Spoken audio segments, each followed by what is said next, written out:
Tulip Mania. In the 1630s, a single tulip bulb could cost more than a house. People sold land, borrowed money, and emptied savings, all to get their hands on a flower. Not because they needed it, not even because they wanted it, but because they believed someone else would pay more for it tomorrow.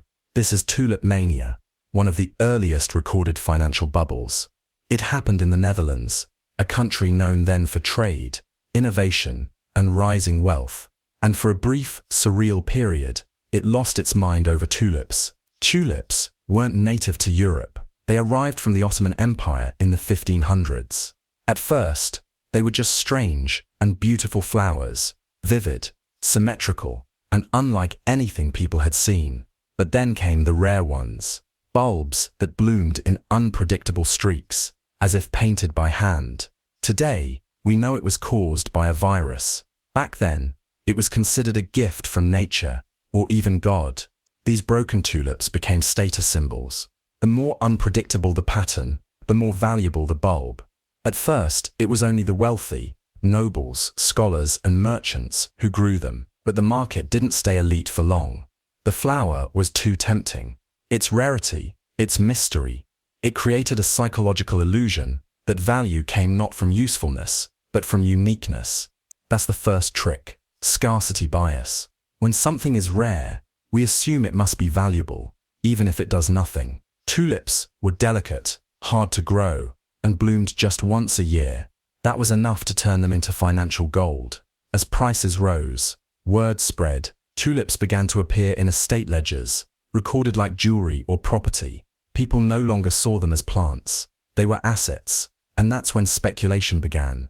The real madness took off, not with the flowers, but with something invisible, contracts. Merchants began trading futures, agreements to buy a tulip bulb at a later date, for a fixed price.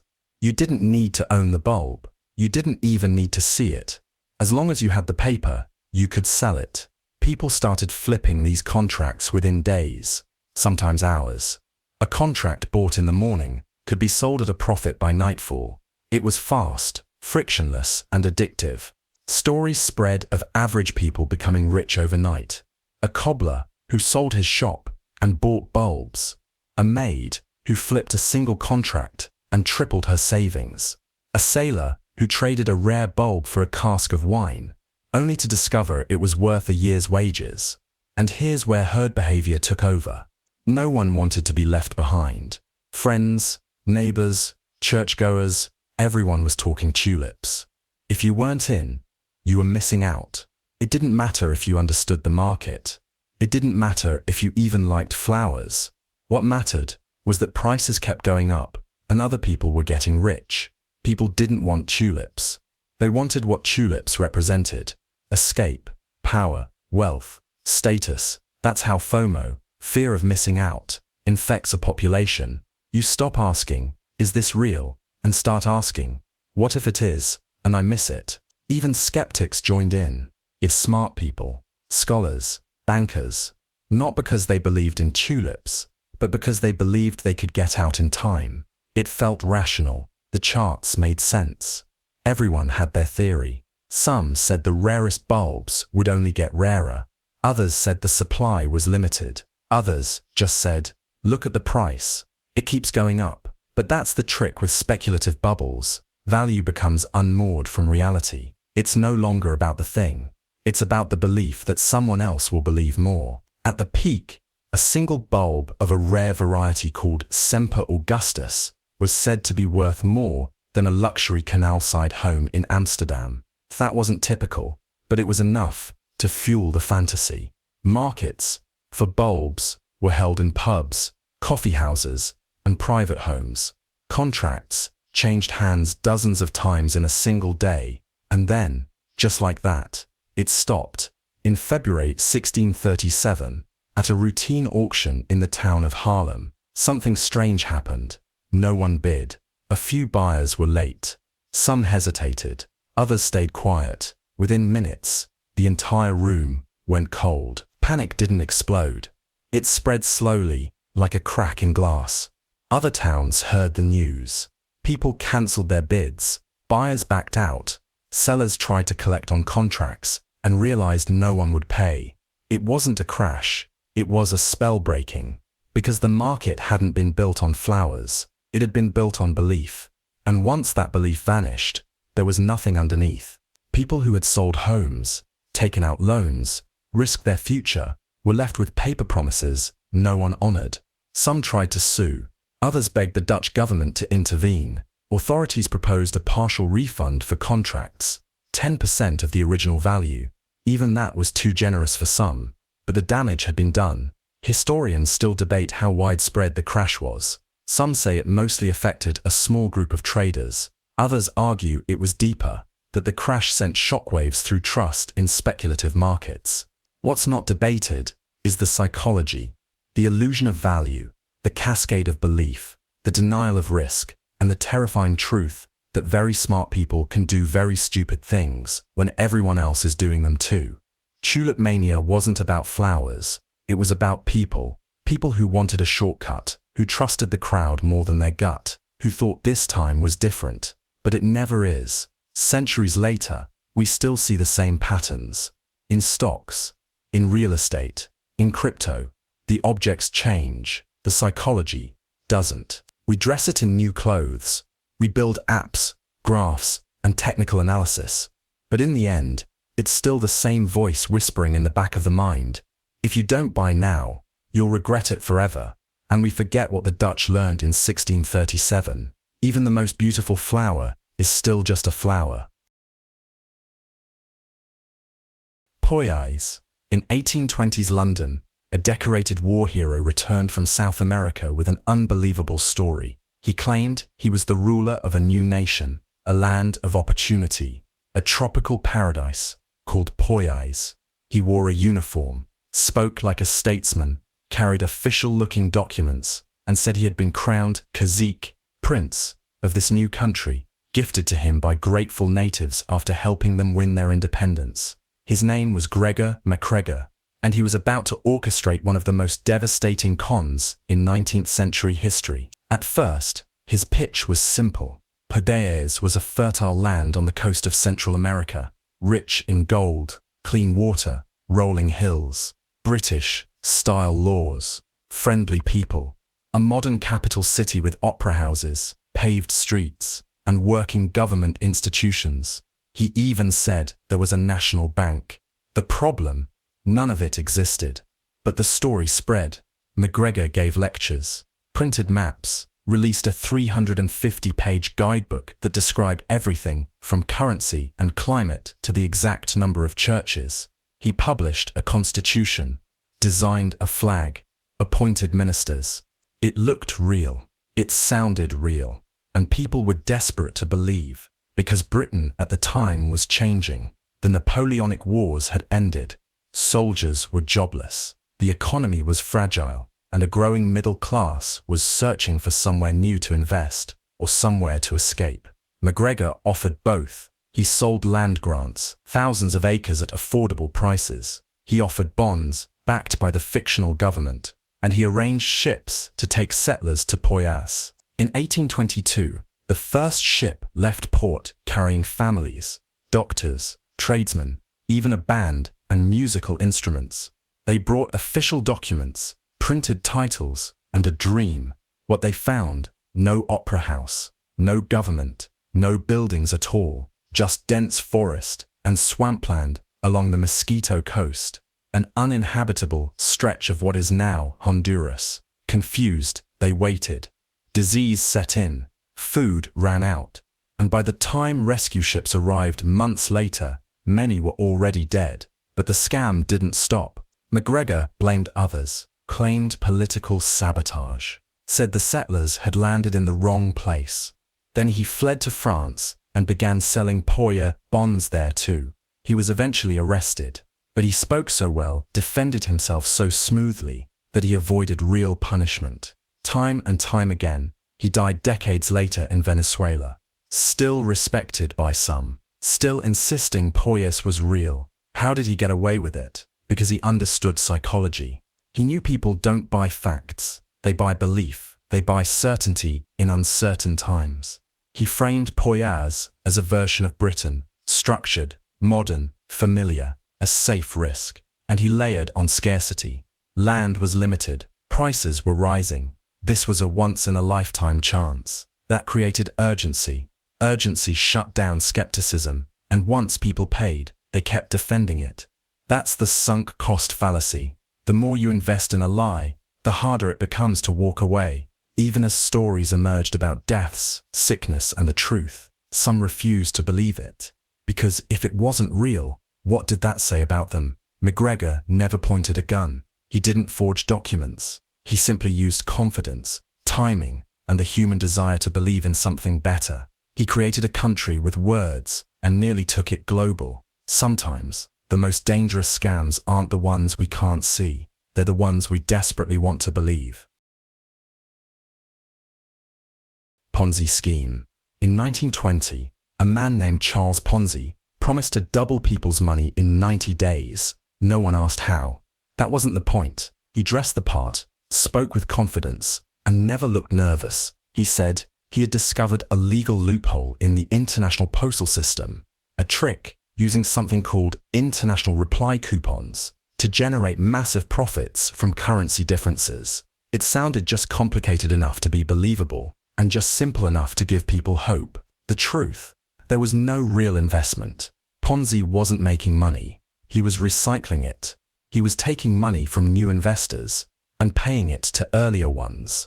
That was the whole model, a pure classic Ponzi scheme. And what's remarkable is not just that it worked, but that it still works today. To understand how he pulled it off, you have to look past the numbers and into the psychology.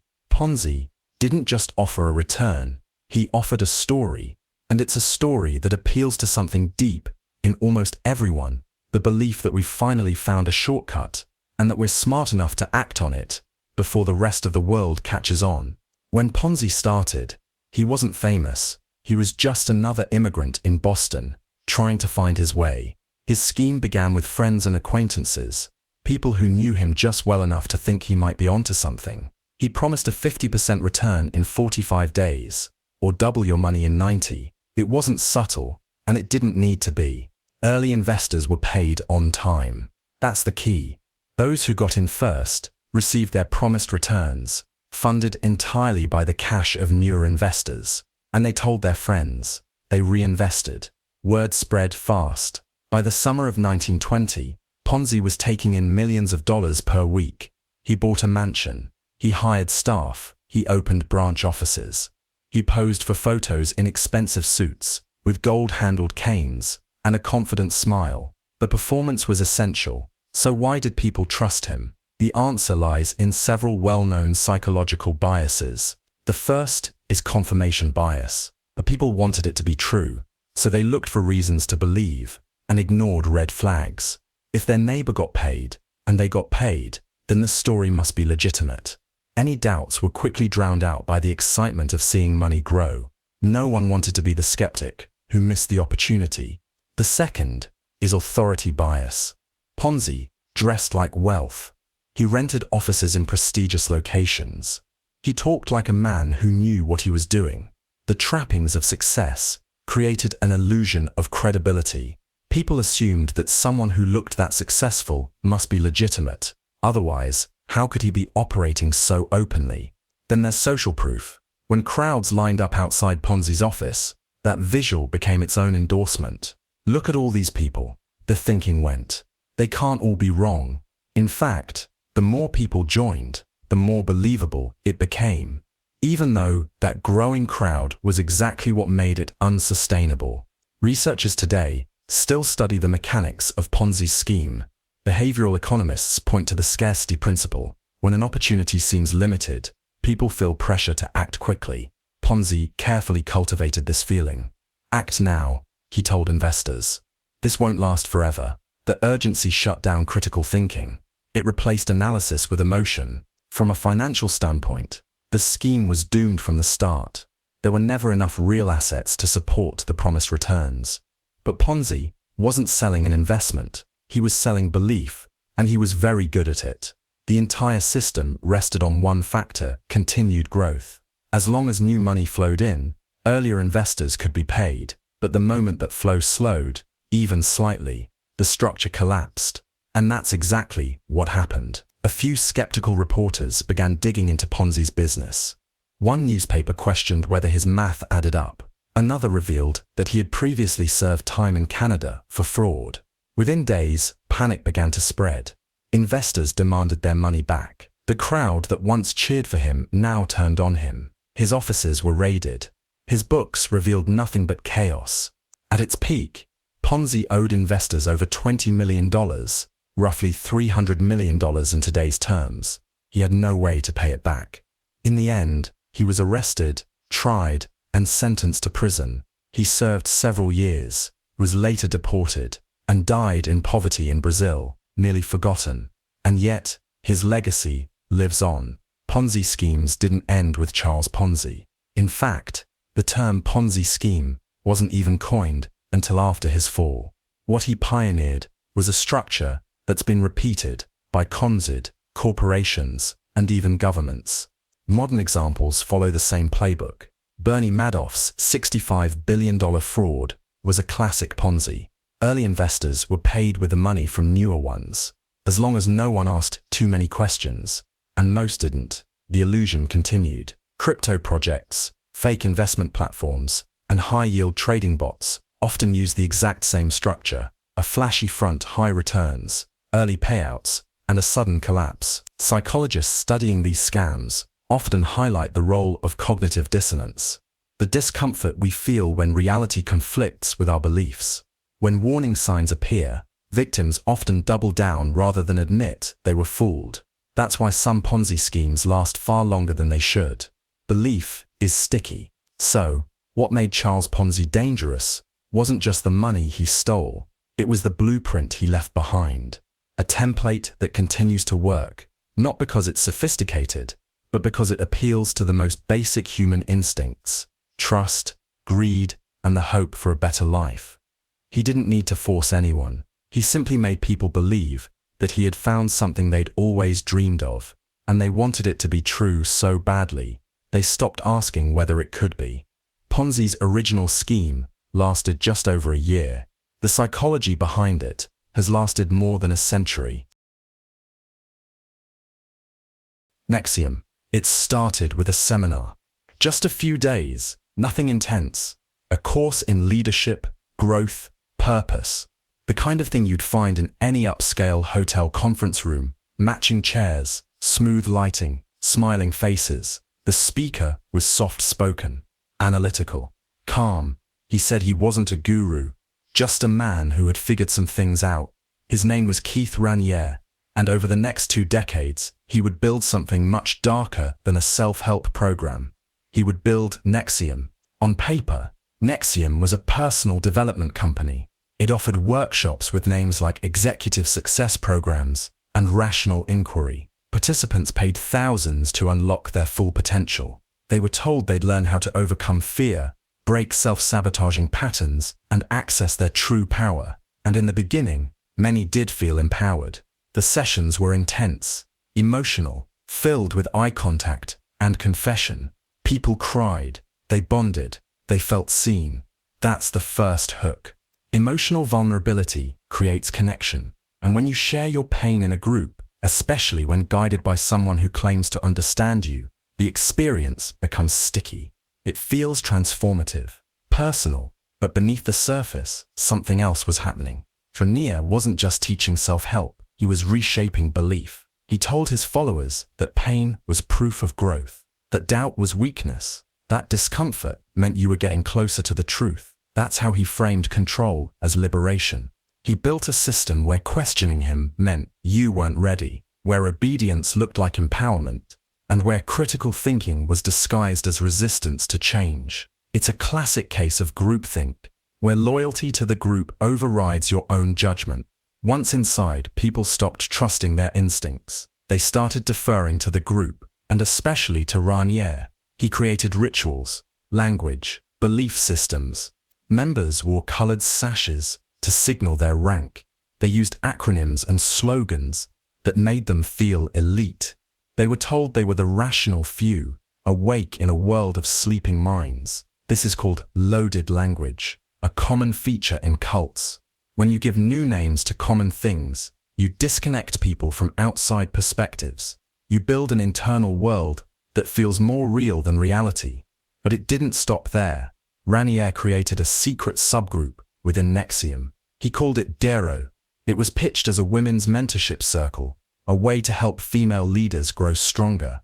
In truth, it was something far more disturbing. New recruits were told they needed to show commitment. That meant providing collateral, nude photos, personal secrets, confessions, something damaging enough that they wouldn't back out. Then came rules, diet restrictions, orders, branding. Literally, some women were branded with a symbol near their pelvis, later revealed to contain Raniere's initials. They called him Vanguard, and many of them didn't see it as abuse, because by then, the psychological conditioning was complete. That's cognitive dissonance, the discomfort that comes when your reality conflicts with your beliefs. When the pain doesn't make sense, you find a way to make it noble, worth it, part of the process, and it's charismatic authority in action. Raniere didn't rule with force, he ruled with identity. People didn't obey him because they feared him. They obeyed him because they thought he held the truth. Even highly intelligent people, actors, entrepreneurs, Ivy League graduates, followed him, not because they were naive, but because they were emotionally invested in the system he built.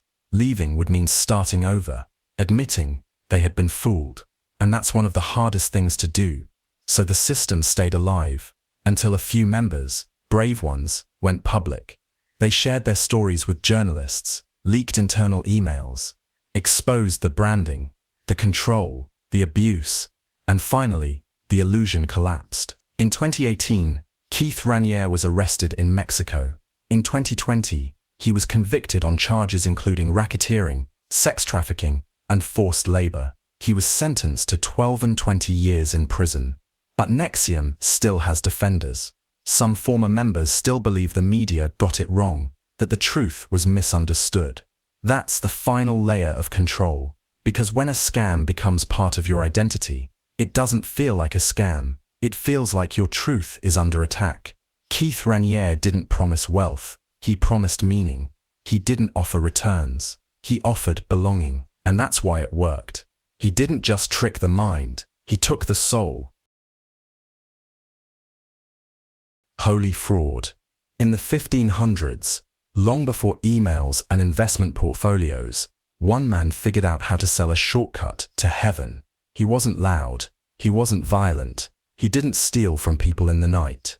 He walked into churches, spoke with soft authority, and held out a piece of paper. He called it an indulgence, and he said it could erase your sins. His name was Johann Tetzel. He was a Dominican friar, working on behalf of the Catholic Church. But in practice, he was something else, a salesman, and the product he was selling wasn't a physical item.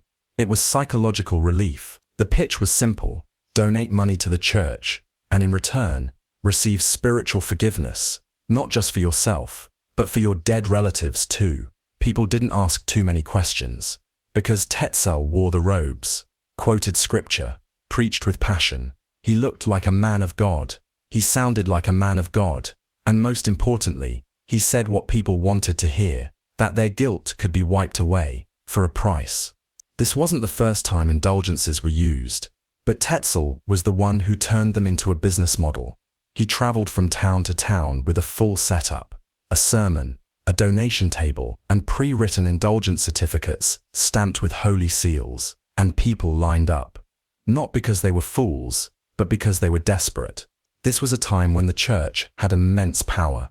The fear of eternal damnation wasn't symbolic. It was real. People believed in hell, and they believed in sin. So, when someone offered a way out, no confessions, no penance, just a donation, it felt like a miracle.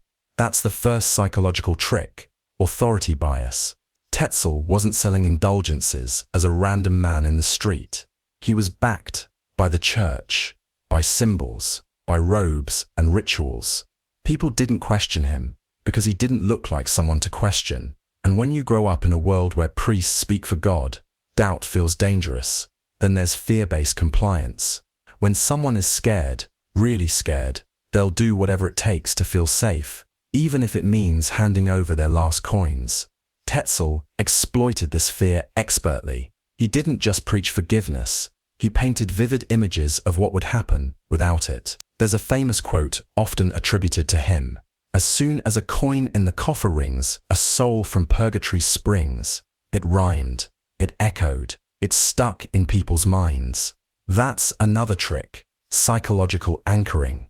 When you hear a message in a memorable form, it feels more true, especially when it promises to remove something painful. Tetzel's indulgence campaign wasn't just clever, it was lucrative.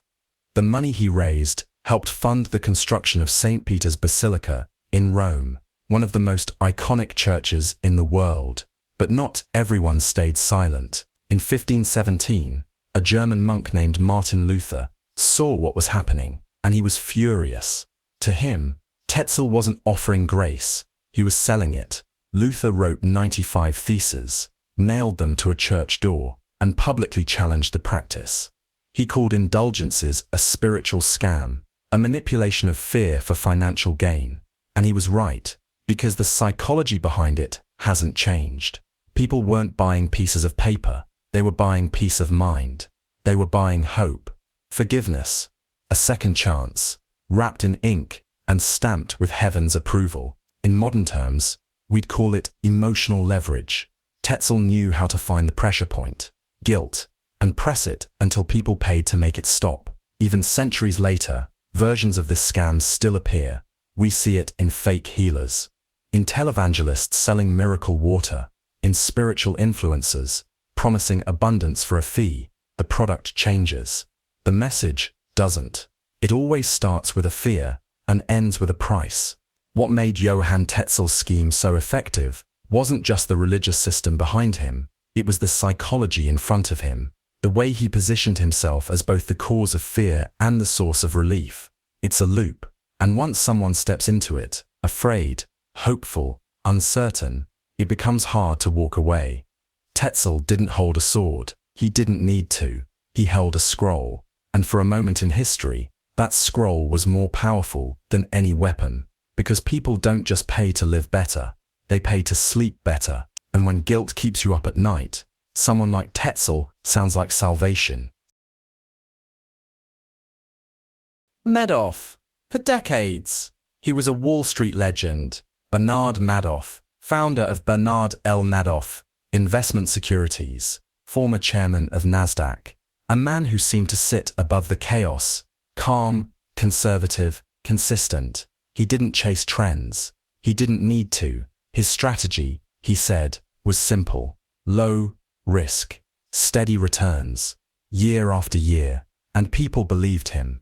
They didn't ask how he did it. That wasn't the point. He was Bernie Madoff, the safest hands in finance, and that belief, that was the entire scam, because there was no strategy, no algorithm, no secret sauce. It was a Ponzi scheme, the largest one in history. For more than 30 years, Madoff used money from new investors to pay returns to earlier ones, and he did it so smoothly, so quietly, that nobody stopped to look. That's the terrifying part. This wasn't loud, it wasn't chaotic, it was subtle. He promised modest gains, 5 to 10% a year, enough to beat inflation, but not enough to raise eyebrows. And that's what made it work.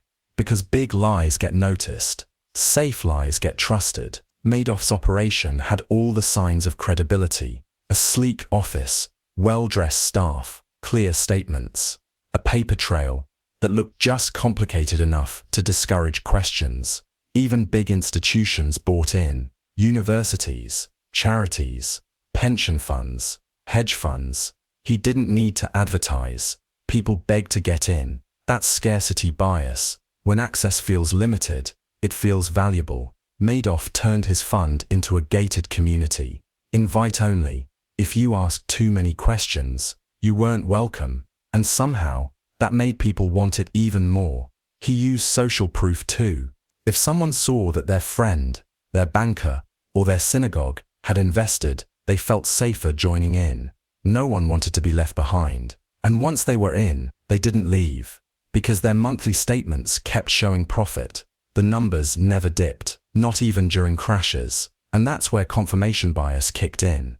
People saw what they wanted to see, a financial miracle, a steady hand in a volatile world. And if something seems too perfect, sometimes we'd rather not look too closely. That's cognitive dissonance. Doubt hurts, especially when money, trust, and reputation are involved.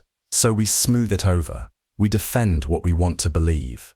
Some analysts did sound alarms. A few said the math didn't add up, that his returns were statistically impossible, that no one could be that consistent. But the SEC didn't follow through. Multiple investigations were dropped. Because it was Bernie. That's the power of reputation anchoring. He had built such a strong image, so early, that every warning sign was filtered through that identity. Even when he was robbing billions, people still called him a gentleman. The house of cards finally fell in 2008, after the financial crisis hit, and too many investors tried to withdraw their money at once. Madoff couldn't cover it. He confessed to his sons. They turned him in. When the books were opened, the truth was staggering. $65 billion in reported assets, gone. Over 4,800 clients, defrauded. Fortunes, evaporated. Madoff was sentenced to 150 years in prison. He died in 2021, behind bars. The collapse sent shockwaves across the globe, not just for the scale of the loss, but for what it exposed. That fraud doesn't always look like chaos. Sometimes it looks like calm. That credibility can be manufactured, and once it's in place, it can blind even the most sophisticated minds. Bernie Madoff didn't sell hype. He sold safety, and in a world where everyone wants certainty, that was the ultimate product. He didn't trick people with greed. He tricked them with trust, and that's why he succeeded, longer and deeper than almost anyone else. Canoe Man. In 2002, a man named John Darwin paddled out into the cold waters off the English coast in a red canoe. The weather was calm. He was dressed for the trip. He waved to neighbors and set off as if it were any other morning. Hours later, the canoe was found wrecked on the shoreline. But John Darwin was gone. Rescue teams searched. Divers combed the sea. His wife Anne cried to reporters. Their sons were devastated. Everyone assumed the same thing. He had drowned. Except he hadn't. Because John Darwin wasn't dead. He was very much alive and hiding in a bedsit just a few feet from his own home. Every day, he stayed quiet behind a false wall. At night, he snuck through a passageway to visit Anne. The same woman who had cried for him in public was now cooking his dinner in secret. The whole thing felt like a movie, but it wasn't fiction. It was an insurance scam. They were in debt, deeply. Bad property deals, unpaid loans. The kind of financial weight that quietly crushes a family. And John, a former prison officer, felt trapped. So instead of declaring bankruptcy, he came up with another plan. Fake his death. Collect the insurance. Disappear until things blew over. He thought it was clever, but it wasn't. It was tragic, because this wasn't a scam against strangers. It was a scam that shattered his own family. His sons, Mark and Anthony, truly believed their father was gone. They grieved, struggled, rebuilt. For years, Anne maintained the lie, even when it meant standing beside her children, looking them in the eyes, and keeping the secret. That's the first trick here. Not technical forgery or false documents. It's emotional manipulation. They used love as a shield, grief as a disguise. They made everyone care, and then used that care as cover. Eventually, the couple moved to Panama, using a false identity. They bought property, posed for photos, lived like nothing had happened, but the past has a way of catching up. In 2007, 5 years after the staged death, John walked into a London police station and said 6 words that unraveled everything.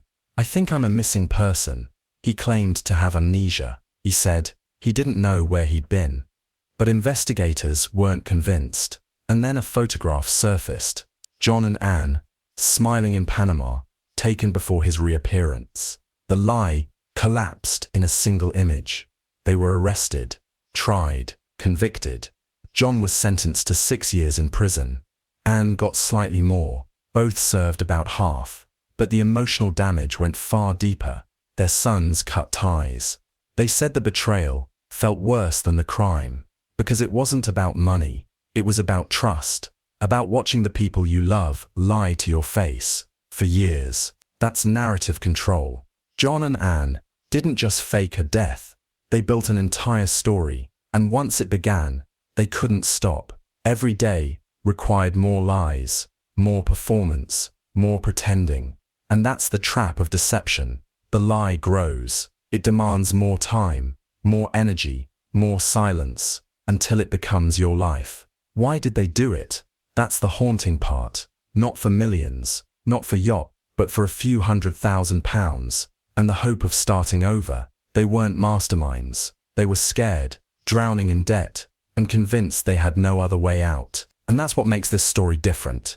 Because while most scams are about greed, this one was about escape, about desperation, about the illusion that you can walk away from your problems if you just disappear long enough. But real life doesn't work that way. Eventually, the current catches up, and no matter how far you paddle, the shoreline always finds you. BitConnect. In 2017, a strange logo started showing up all over crypto forums. Orange, bubbly, a name that sounded like a tech startup and a dating app mashed together. BitConnect. No one really understood what it was. But the website promised something simple. Invest Bitcoin, and you'd get daily returns, up to 1% per day, every day. People didn't ask too many questions, because at 1% per day, the math was addictive. $100 today, 270 days, more than 1,000 in a year, just for letting the algorithm do the work. They said it was powered by a trading bot, a secret machine learning system that bought and sold crypto faster than any human could, perfectly timing the market to extract profit no matter which way prices moved. The site had a dashboard, charts, real-time updates. It felt like crypto, but it wasn't.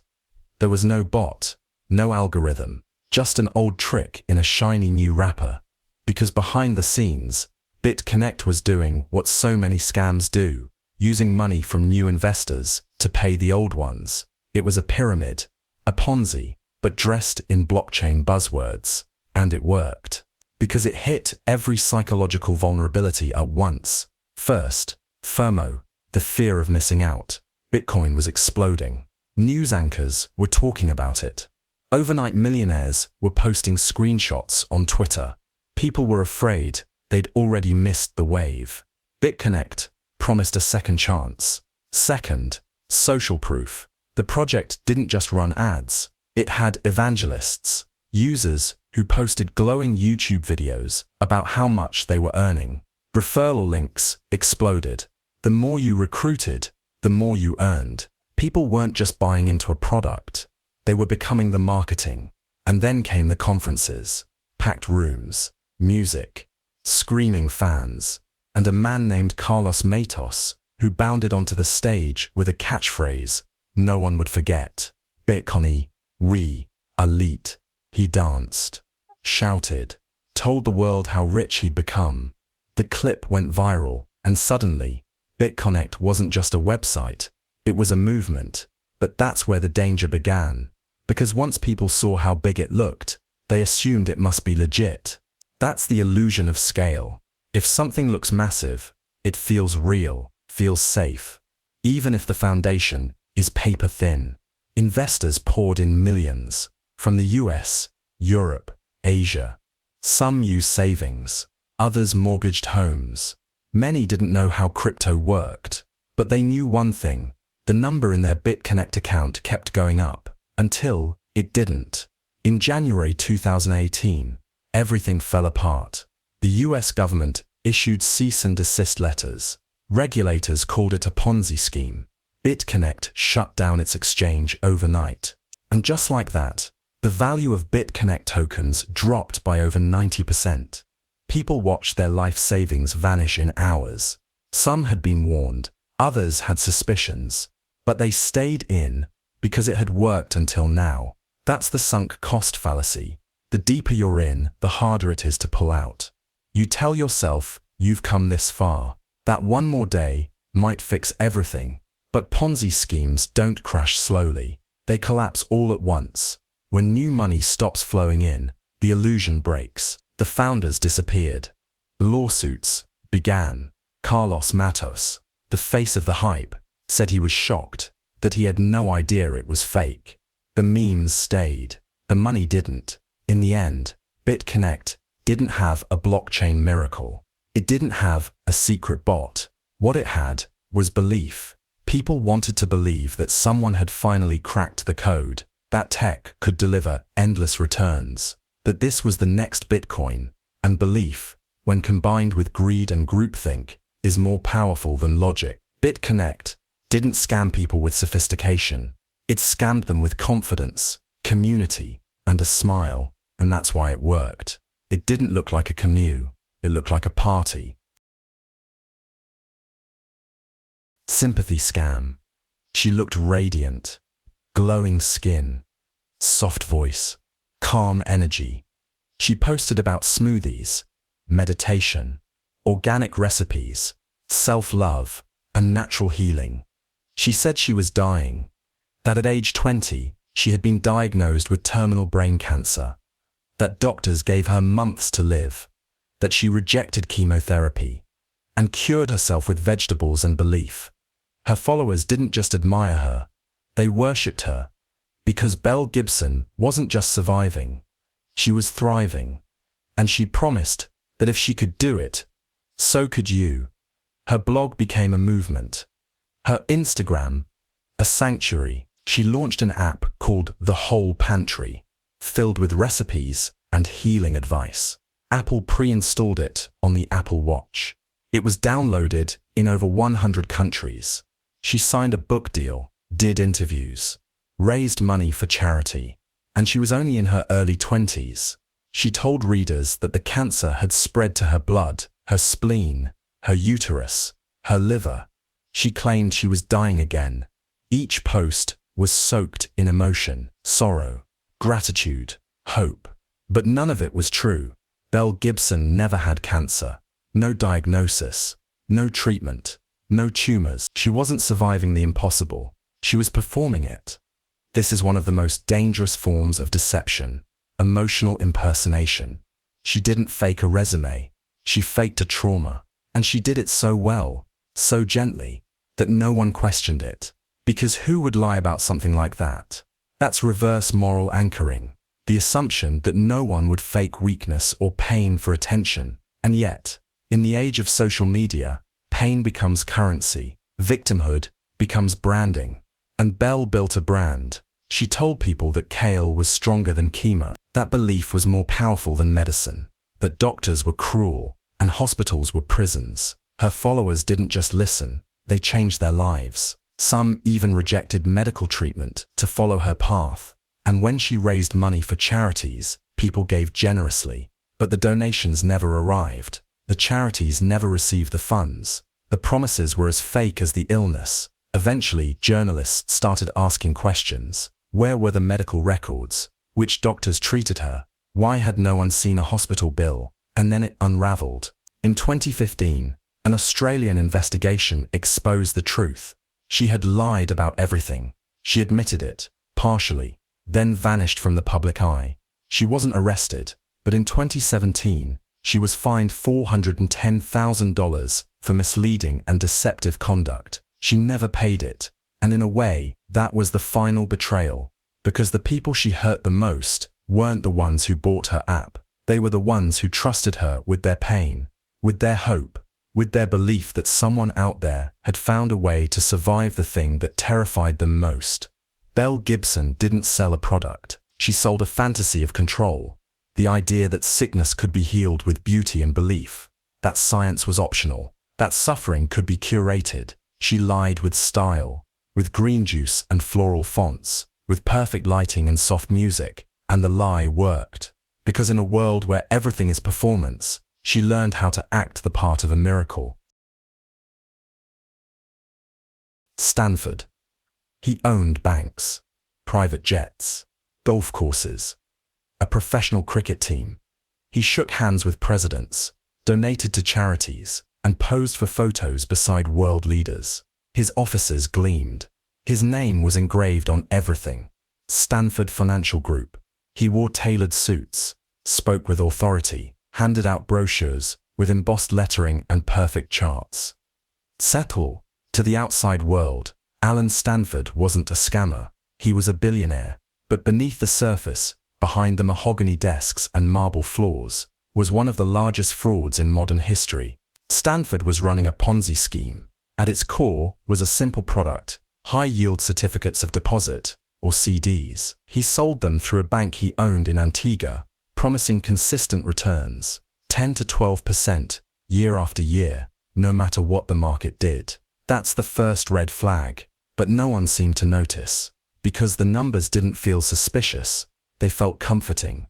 And that's the trick. Too good to be true doesn't always feel that way, especially when it comes wrapped in luxury. Stanford didn't just promise returns, he created an environment of trust, plush offices, attractive advisors, celebrity endorsements, the kind of polish that makes people lower their guard.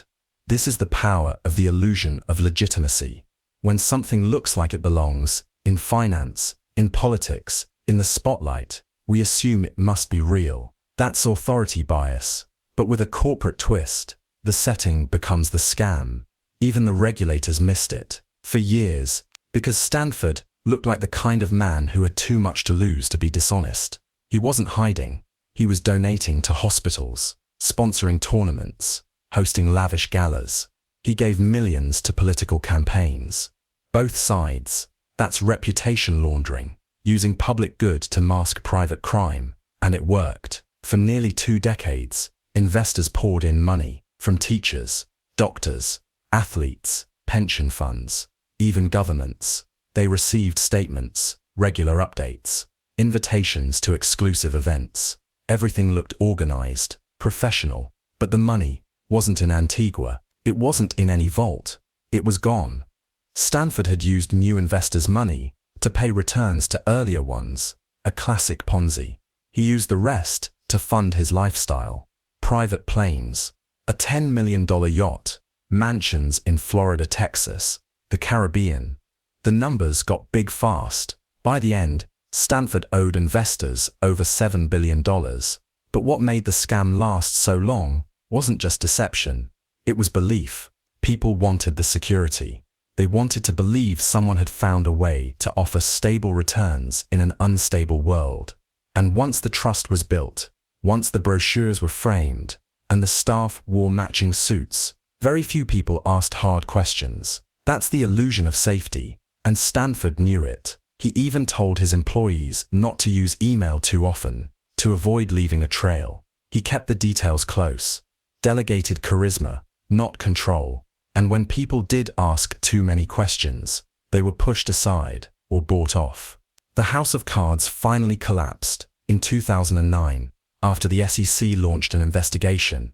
By then, the financial crisis had already shaken the world. Stanford's promises suddenly seemed too smooth. He was arrested, charged, convicted on 13 counts of fraud, and sentenced to 110 years in prison. He still denies wrongdoing.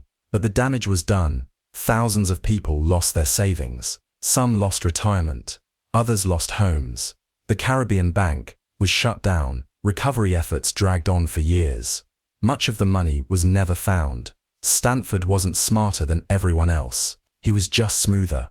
And in the world of white-collar crime, smooth can be more dangerous than smart. Because people don't double-check a man with a perfect smile, a perfect office, and a perfect story. They just sign.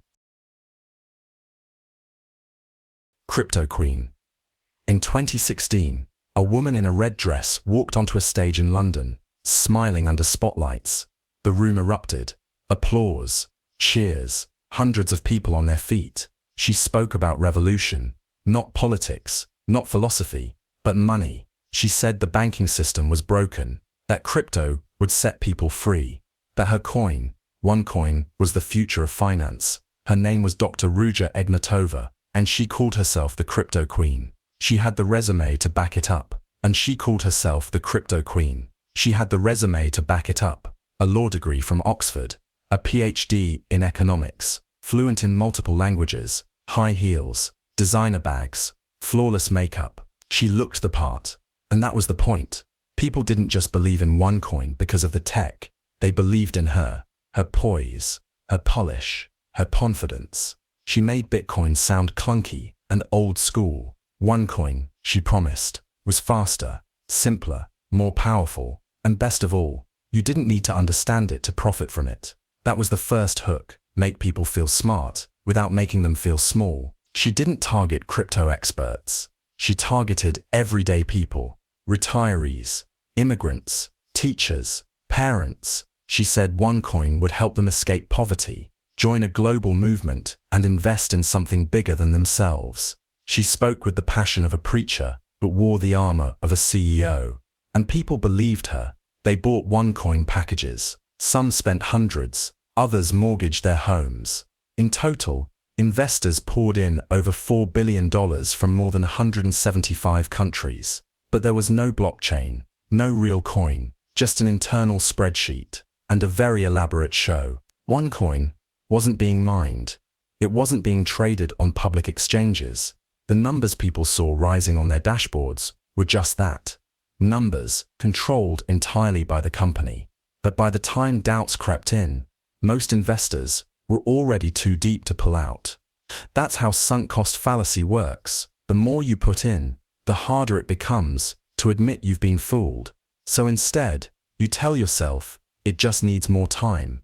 And Ruja gave them a reason to wait. More events, more promises, more exclusive updates for inner circle members. That's scarcity bias. When something feels limited, we value it more. Ruja told people they were early, chosen, part of a financial revolution, and that created FOMO, fear of missing out. It's one of the most powerful drivers of irrational decision-making, because once someone says, "You're lucky to be here early," our brain stops asking, "Is this real?" and starts asking, "What if I miss it?" Even when critics raise red flags, Ruja brushed them off as jealous outsiders. She told investors to ignore the haters, that traditional banks were scared, that governments didn't want people to be free. That's the classic US versus them framing. It creates tribal loyalty and makes doubters look like enemies. But then, in October 2017, just before a big event in Lisbon, something happened. Ruja disappeared. She didn't board her flight. She stopped responding to messages. She vanished, completely, and the world started asking questions. Soon after, the truth unraveled. The blockchain didn't exist. The company's top leaders were arrested. One of them, her brother, pleaded guilty and began cooperating with US authorities. But Ruja, she was gone. Interpol issued a red notice. The FBI added her to their most wanted list. Rumors say she had plastic surgery, changed her identity, is hiding in Dubai, or Russia, or dead. No one knows for sure, and that's part of the legend. Because Ruja didn't just create a fake coin, she created a movement. A movement built not on code, but on belief, on the dream of escaping poverty, of beating the system, of joining something early, exclusive, and world-changing. She used the language of disruption, the symbols of innovation, and the psychology of faith. And in doing so, she became one of the most successful financial scammers in history. Not by hacking the system, but by understanding how badly people want to believe that this time, they finally found the way out. Anna Delvey. She arrived in New York in 2013. Designer clothes, vague accent, bottomless brunches. She tipped in hundreds, stayed in luxury hotels, whispered about meetings with art investors and Silicon Valley venture capitalists. She said her name was Anna Delvey, and people believed her, because Anna didn't just look like money, she moved like it. Confident, aloof, always on the edge of something big. But there was no Delvey fortune, no trust fund, no multi-million-dollar foundation in Europe. There was no Anna Delvey at all. Her real name was Anna Sorokin, a Russian-born woman who had grown up in Germany, no wealth, no legacy, just ambition, and a gift for manipulating perception. What she built was not a financial scam in the traditional sense. It was a prestige scam, one powered by social proof, the halo effect, and the human tendency to believe in appearances over evidence. She began with Instagram, carefully curated photos of luxury, travel, art. Then she layered in introductions, name-dropping, just enough real people to sound connected. Her wardrobe signaled wealth. Her dismissive tone implied status. She didn't beg for inclusion. She acted like she owned the room. That's the halo effect. When someone appears successful in one area, style, confidence, looks, we assume they're successful in others. Intelligence, wealth, credibility. Our brain shortcuts from one visible trait to an invisible one. It's not logic, it's reflex. Anna used that reflex to bypass scrutiny. She didn't have to prove she was rich. She just had to seem rich long enough for people to fill in the blanks. And New York did the rest. Because New York, especially its art and fashion circles, thrives on exclusivity. Everyone's looking for the next big thing, the next bold heiress with a new foundation or club or concept, and no one wants to be the one who says, "Wait, is this real?" So when Anna said she was starting a private arts club with backing from a European trust, people leaned in. Investors listened. Hoteliers waived deposits, and big banks entertained her loan requests. For $22 million, she dropped hints. Her father was a diplomat, or a Russian energy tycoon, or some kind of kingmaker back in Germany. She never clarified, and that was the genius. Ambiguity, in the right social circles, is power. If you don't define yourself, people project their fantasies onto you. She used this to drift between luxury hotels, promising wire transfers that never arrived. If questioned, she became offended. If pressed, she changed the subject. Confidence, again and again, acted as a shield. But confidence alone isn't enough. What made Anna's scam work so well was the way she manipulated proximity. She wasn't on the outside looking in. She placed herself inside the social ecosystem, befriending PR reps, assistants, influencers, people who weren't quite at the top, but close enough to open doors. If you treat someone like they matter, they'll often return the favor, hoping your glow will reflect on them. That's affinity bias. We're more likely to trust those who seem like us, or who make us feel special. Anna didn't charm everyone, just the right ones, enough to keep the illusion intact. And it worked, for a while, but illusions need money. And eventually, her lies outpaced her credit. In 2017, she took a luxury trip to Morocco with friends. One of them, Rachel, a Vanity Fair photo editor, ended up footing the $60,000 hotel bill when Anna's card failed. It was the moment the spell began to crack. One hotel pressed charges. Another leaked unpaid bills to the press. And when the banks finally denied her loan application, the mask fell. Anna was arrested in 2018 and put on trial in 2019. She didn't deny most of what she did. She just reframed it. She said she had every intention of paying people back, that she was misunderstood, that this was how business worked. Bluff, negotiate, manifest. At her trial, she treated the courtroom like a runway. Styled outfits, publicists, head turns. She wasn't ashamed, she was performing. And that was the most unsettling part, because even then, with everything exposed, part of the audience still admired her, thought she was bold, empowered, a woman who bent the system, a feminist anti-hero. That's how powerful image can be. Even when we know it's fake, we can't always shake the feeling that it was almost real, that she nearly pulled it off, and that maybe we'd root for her if she had. In prison interviews, Anna has shown little remorse. She talks about ideas, branding, plans for the future. Even after being caught, she still sees herself not as a scammer, but as someone who got close to winning a game that everyone plays. And maybe she did, because in the years since, she signed book deals, secured a Netflix series, even hosted an art show featuring sketches of her time in jail.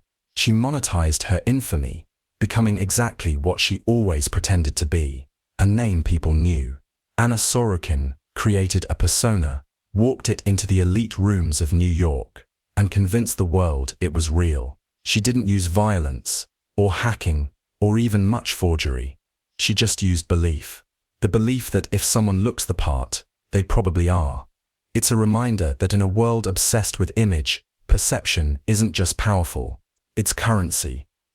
And for a time, Anna Delvey spent it like she had an endless supply. AI scam. It started with a phone call. A CEO picked up. The voice on the other end was familiar. His boss, calm, direct, with the same accent, the same tone. He asked for an urgent wire transfer, said it was part of a confidential acquisition. The deal was time sensitive. The funds had to be moved now. The CEO didn't hesitate. He transferred $243,000, and only later, after the damage was done, did he learn the truth. That voice wasn't real. It had been generated by artificial intelligence, trained on public speeches, interviews, and voicemail recordings. It wasn't his boss. It was a machine pretending to be. This wasn't science fiction. It happened in 2019. And it's happening more now, every day. Because we've entered a new kind of scam. One that doesn't fake documents. It fakes humans. Welcome to the era of deep fakes. At first, deep fakes were seen as a novelty. Funny videos that swapped celebrity faces. But the technology evolved fast, and the line between real and artificial began to blur. Now voices can be cloned in minutes. Faces can be replicated in high-resolution video.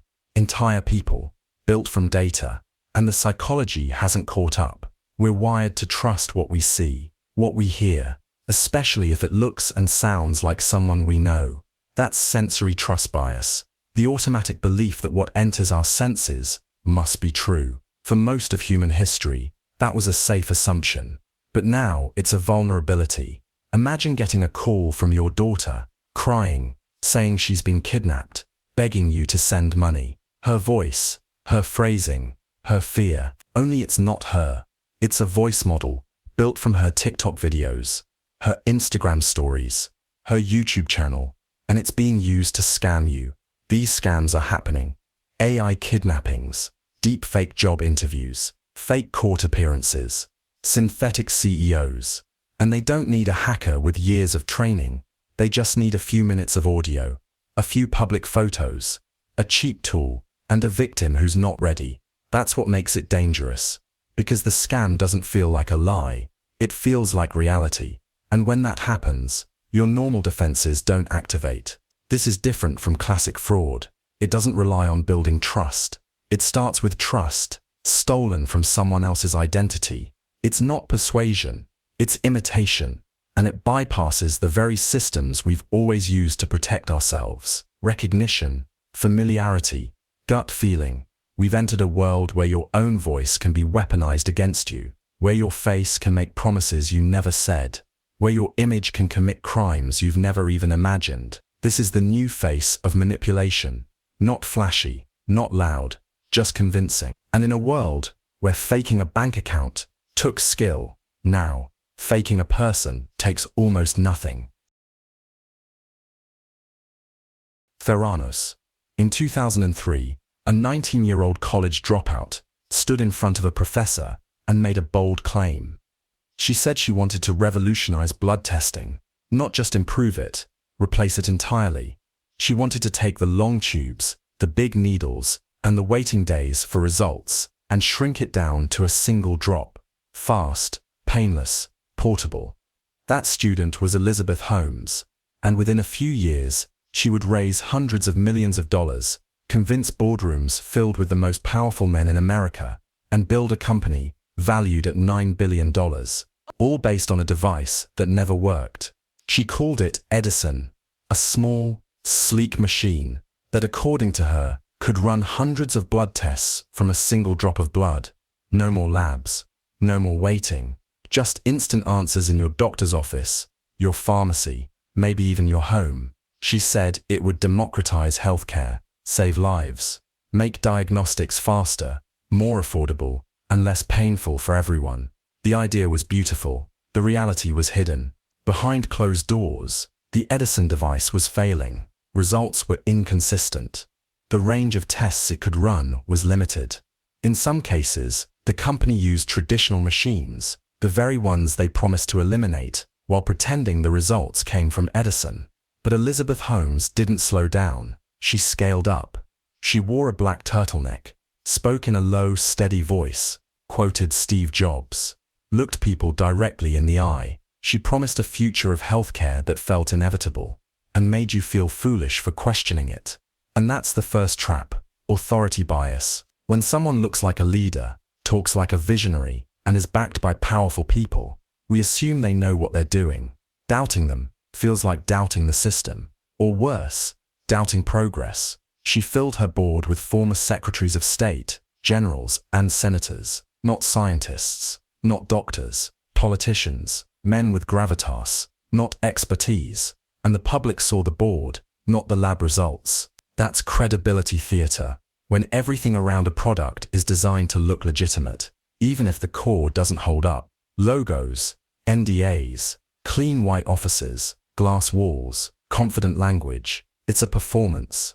And Holmes was a master performer. She pitched to Walgreens and secured a deal to place Edison devices inside real pharmacies. Commercial launch, with real patients, began while the tech was still flawed. And no one outside the company knew. Because inside the company, speaking up had consequences. Engineers were fired for asking too many questions. Lab technicians were isolated. Data was hidden. Whistleblowers were threatened with lawsuits. Fear wasn't just a side effect, it was a tool. Confirmation bias played a role too. Investors and journalists wanted to believe in Theranos. They believed healthcare needed disruption.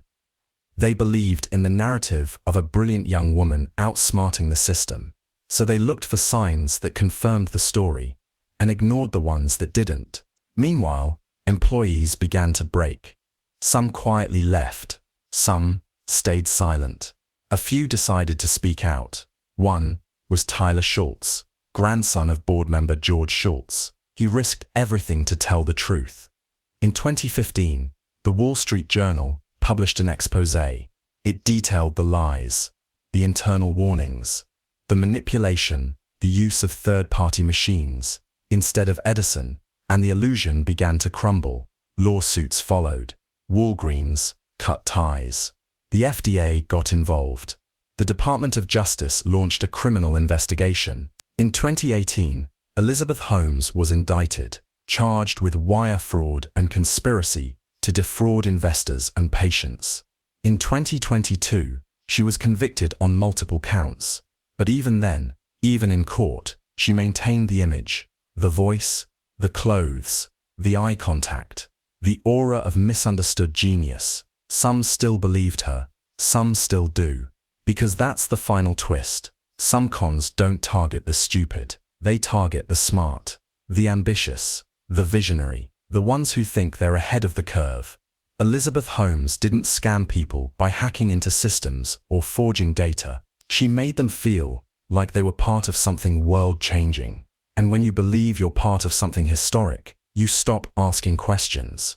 You stop listening to warnings. You start defending the lie, because you've already invested your name, your money, your identity into it. The blood test didn't work. The device was a failure. But the story worked perfectly. Theranos wasn't a technological revolution. It was a psychological one. And it's not the last time we'll see it. Because when image becomes more powerful than substance, the con becomes invisible until it's too late to escape. Eiffel Scam. In 1925, a man walked into a luxury hotel in Paris. He ordered champagne, tipped generously, and told the waiter to send a message to 5 of the city's top scrap metal dealers. He said he was a government official, and he needed to discuss a matter of national importance in private. The next day, the men arrived. They were ushered into a quiet conference room, and there, standing in front of them in a crisp suit, the man explained the situation.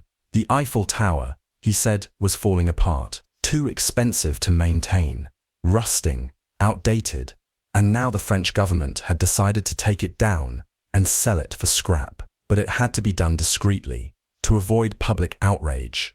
That's why he had contacted them, the top metal dealers in the city. He passed out forged documents stamped with government seals. Everything looked official. Everything sounded real. Then he told them, submit your bids quickly. The deal had to happen fast. The man's name was Victor Lustig, but nothing he said was true. The Eiffel Tower wasn't for sale. The government had no plans to take it down, and Victor Lustig wasn't a government official. He was a con artist, and he was about to pull off one of the boldest scams in history. Lustig was born in Austria-Hungary in the late 1800s. He was charming, educated, and spoke 5 languages. He never used violence. He didn't need to. His weapon was belief. He understood something simple but powerful. If you sound like you belong, people rarely ask questions. That's the first psychology trick in his toolkit, authority bias. When someone acts like they're in charge, we tend to believe them, especially when they have the right clothes, the right words, and just enough paperwork to back it up. Lustig chose his victims carefully.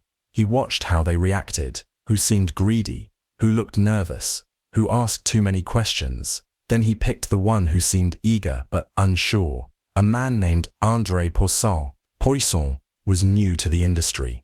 He wanted to make a name for himself, and Lustig gave him the perfect opportunity. He made him feel chosen, trusted, like an insider. That's another trick, ego manipulation. When someone flatters us just enough, we let down our guard. We want to believe we're special, that we've been given a secret advantage. But Lustig knew how to make the trap even stronger. After a few days, he pulled Poisson aside, said he had a problem. His job didn't pay much, and handling a deal this big, well, he hoped Poisson could help him, privately. He was asking for a bribe, and it worked. Not because of greed, but because it made the story more believable. If this man was corrupt, maybe he really was a government official. That's the genius of the reverse flaw, adding a small lie to make the bigger lie feel more real. Poisson paid the bribe. Then he paid the full price for the Eiffel Tower contract. And by the time he realized the truth, Lustig was already gone. He had vanished from Paris with a suitcase full of cash. But the story doesn't end there.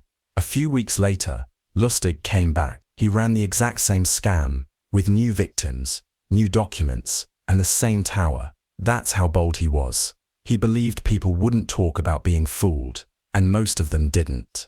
Out of shame, embarrassment, fear of looking foolish. That's another key element of a successful scam. Silence by shame. The victim hides the truth, and the scam lives on. Victor Lustig went on to run dozens of other Ponzi. One of his most famous was selling a machine that printed money. It looked impressive, made noises, even spit out real bills for the first few hours. Then, it stopped working. And by the time buyers realized they'd been tricked, Lustig was long gone. He was finally arrested in the United States years later. Not for the Eiffel Tower, not for the fake money machine, but for counterfeiting. Even then, he charmed the guards, escaped once, got caught again, and when he died in prison in 1947, the official paperwork listed his occupation as salesman. That might be the most honest thing he ever claimed. Victor Lustig didn't rob banks, he didn't hack systems, he didn't even run away with force. He made people come to him. He dressed like a man in power, talked like a man with answers, and left people feeling lucky to be part of the deal.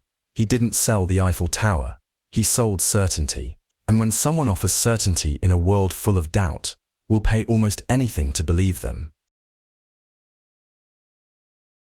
Catch me if you can.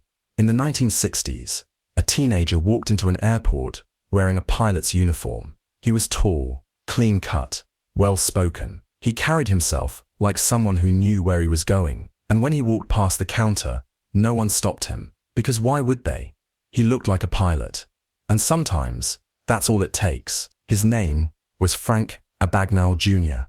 And by the time he was 21, he had posed as an airline pilot, a doctor, a lawyer, and a college professor. He forged checks across multiple countries. He lived in luxury hotels, ate at fine restaurants, and flew around the world, all without a license, a degree, or a single qualification. He didn't use violence. He didn't use computers. He used confidence. And it worked. Because people don't always believe what's true. They believe what feels true, what looks right, what fits the pattern they expect. And Frank knew exactly what those patterns were.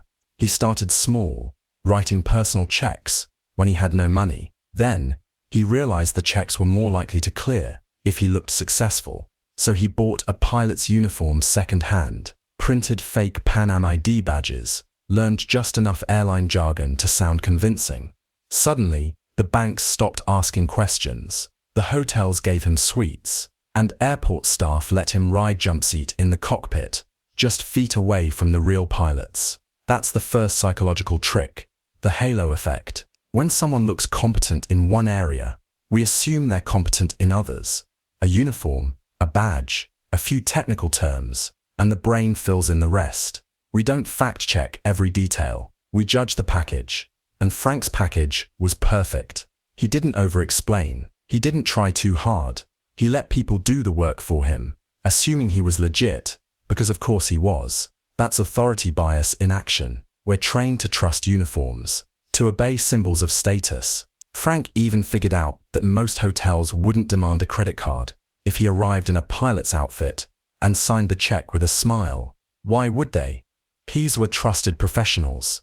The idea that one of them might be faking it didn't even occur to them. The key wasn't the check, it was the persona. That's what made him so effective.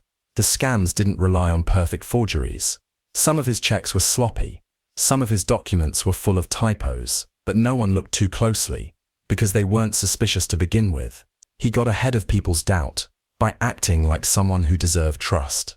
That's the psychology behind a good con. You don't convince people through logic. You convince them by being the kind of person they expect to believe. It's also how he got a job as a hospital supervisor without a medical license.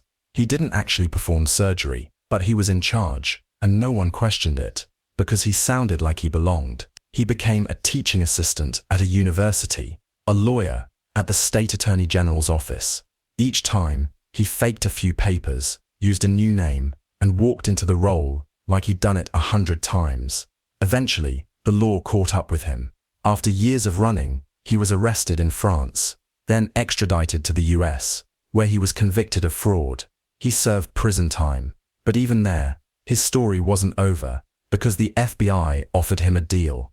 Help them catch check forgers, and they'd reduce his sentence. He accepted, and in the decades that followed, Frank Abagnale went from con artist to consultant, teaching banks, law enforcement, and corporations how to spot the very tricks he once used. He even wrote a book. His life inspired a film. And today, he's still seen by many not just as a criminal, but as a kind of genius. But beneath the charm and movie deals is a deeper lesson. Frank Abagnale didn't succeed because people were dumb. He succeeded because people were human. We trust appearances. We rely on shortcuts. When someone dresses the part, speaks confidently, and doesn't set off alarm bells, we let them in. That's what makes impersonations so effective. Not because the disguise is perfect, but because most people never imagine it's a disguise at all. Frank Abagnale didn't force his way into rooms. He was invited, because belief is often granted before it's earned. And sometimes, all it takes to fool the world is to act like you belong in it. Fyre Fraud. The video was flawless. White sand beaches, supermodels running through the surf, private jets, gourmet meals, live music on a tropical island. It was called Fyre Festival, the most luxurious music experience the world had ever seen. Organized by entrepreneur Billy McFarland and rapper J. Rule, Fyre was marketed as an elite event for influencers, artists, and the ultra-rich. Tickets ranged from $1,500 to over $250,000, $1,000, yachts, and backstage access.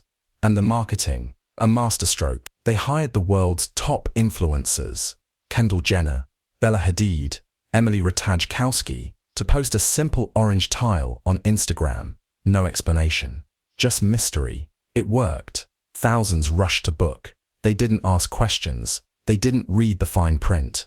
Because this wasn't just a festival. It was a fantasy. The dream of being part of something exclusive, curated, untouchable. That's clout mirroring. When people trust an experience, because others they admire appear to trust it too. And McFarland understood the psychology perfectly. He didn't have a festival. He had a lifestyle simulation. He used sleek branding, private emails, limited time offers. He said villas were almost sold out, that VIP wristbands would disappear. He created artificial scarcity, the illusion that if you didn't act now, you'd miss the moment. And people acted. They booked flights, posted countdowns, bragged online. But behind the scenes, the truth was chaos. The private island was nothing more than a rugged beach in the Bahamas. There were no villas, just leftover FEMA tents. There were no chefs, just pre-packaged food. No infrastructure, no toilets, no artists actually confirmed. The team scrambled. They hired local workers, promised payments, tried to build a city in weeks, but money was running out. Investors were backing away. Reality couldn't catch up with the illusion. And then the guests arrived. They landed expecting luxury. They found disaster.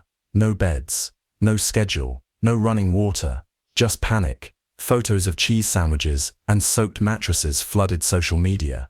The same platforms that built the illusion destroyed it in real time. And that's where the scam reached its peak. Because people weren't just sold a fake product. They were sold a fake identity. That's aspirational fraud. When a scammer doesn't sell a thing, but the feeling of becoming someone else. People didn't just want to go to Fyre Festival. They wanted to be the kind of person who could. And when it collapsed, the humiliation wasn't just logistical, it was personal.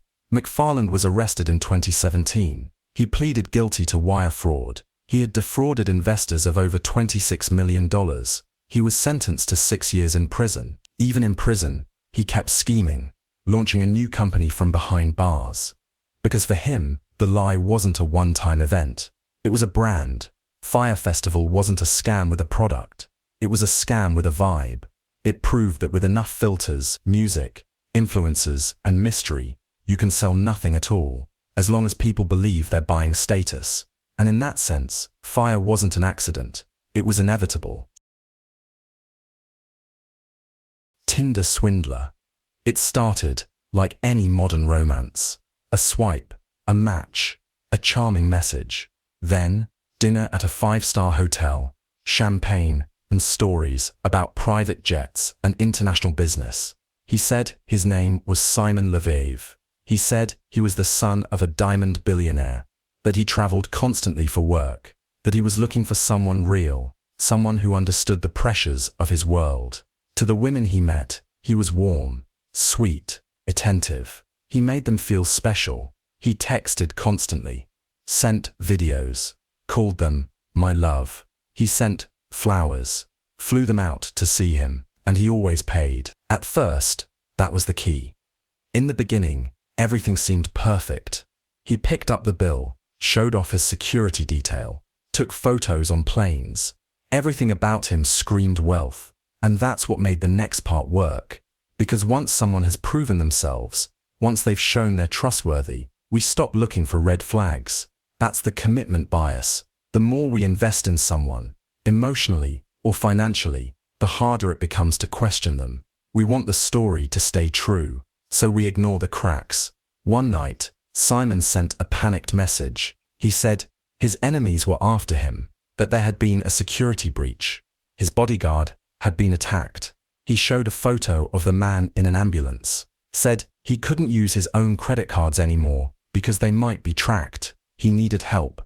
Not much, just a small loan, a few thousand to hold him over. He promised to pay it back immediately, with interest. The woman he was dating wired the money. She loved him. She wanted to protect him, and she had no reason to think any of it was fake. That's emotional manipulation. By creating urgency and fear, Simon short-circuited logic. When we're scared, we stop evaluating. We just act. But here's what made the scam even more effective. It wasn't just a one-time Ponzi. He reused the same photos, the same videos, the same emotional story, over and over again, with dozens of women. Each new victim funded the illusion for the next. He took money from one woman to impress another, and when one ran out of money, he disappeared. Sometimes with excuses, sometimes with threats, sometimes with complete silence. By then, the victims had taken out loans, opened new credit cards, extended overdrafts. Some had gone into six-figure debt just to help a man they thought they were building a life with. But they weren't dating a billionaire. They were funding a fantasy. Simon Leviev wasn't his real name.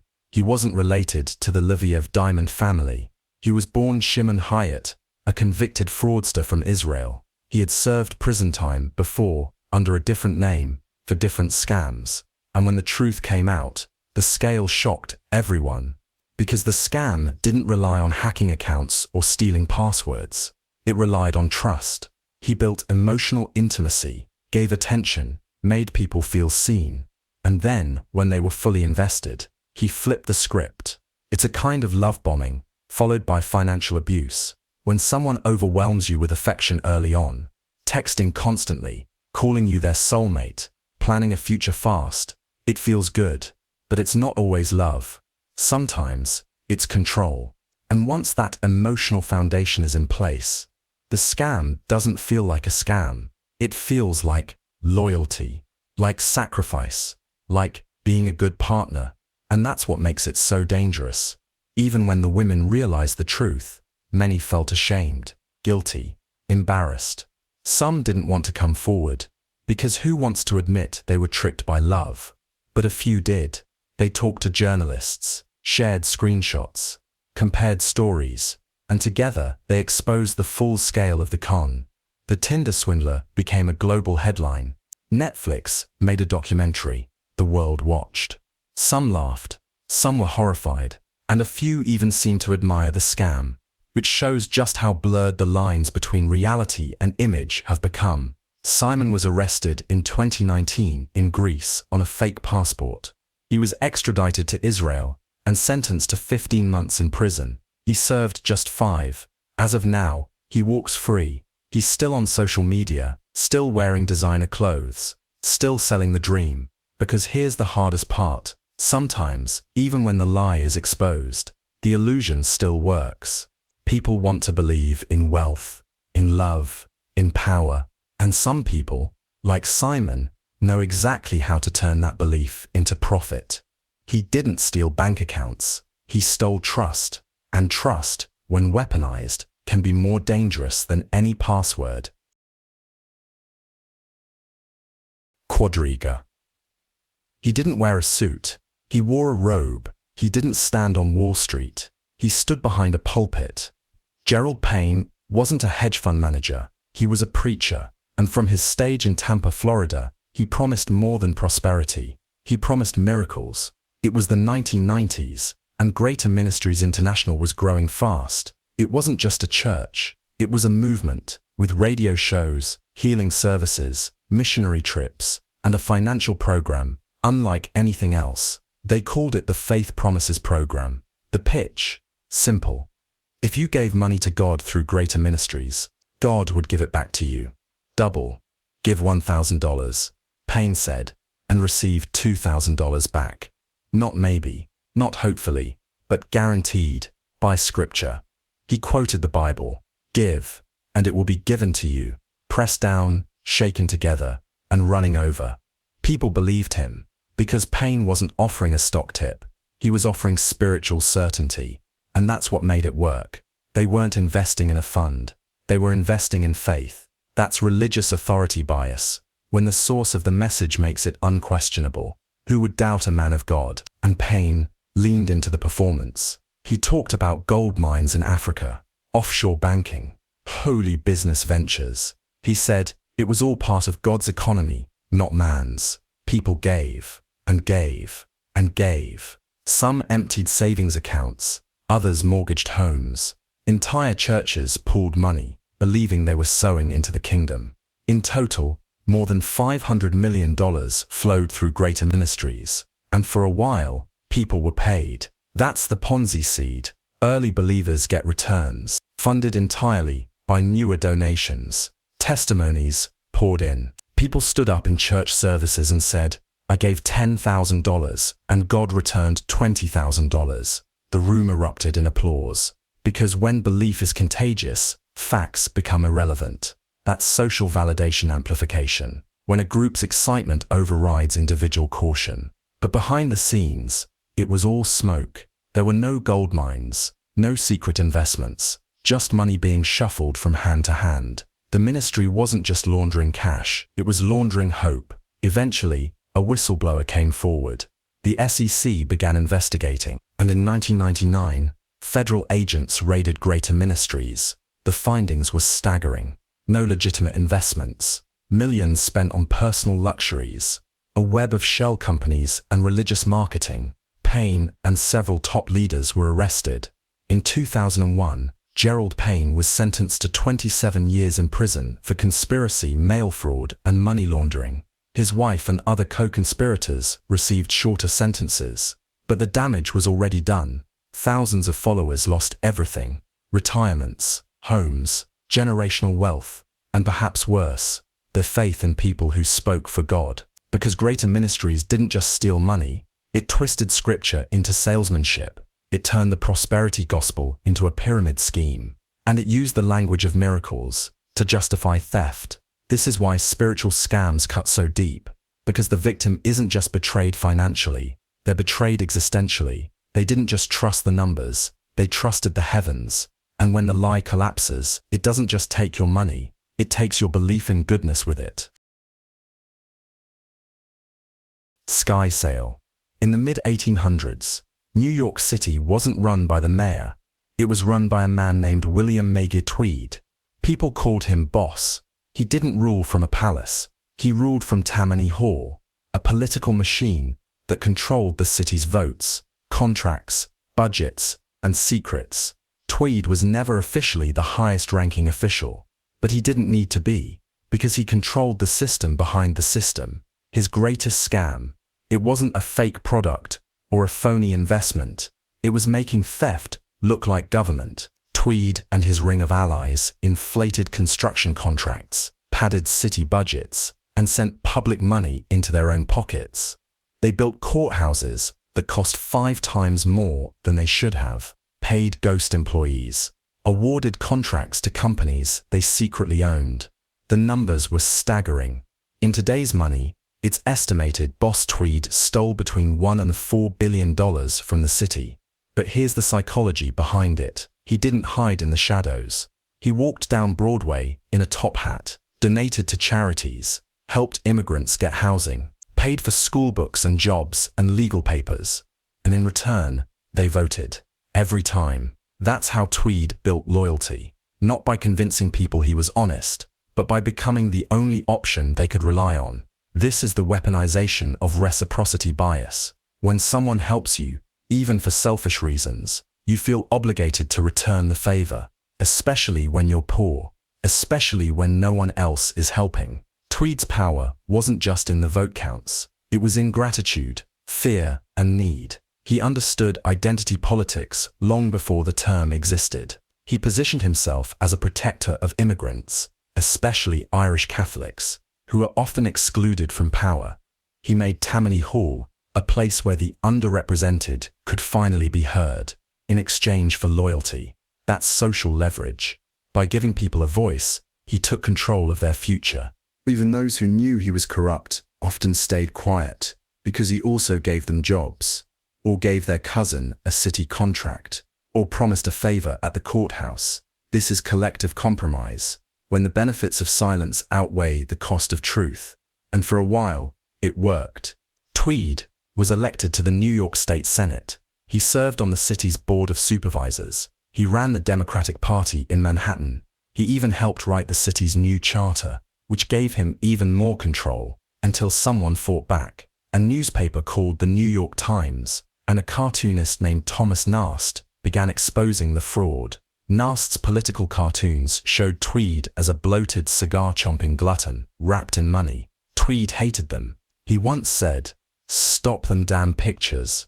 I don't care so much what the papers say about me. My constituents can't read. But damn it, they can see pictures.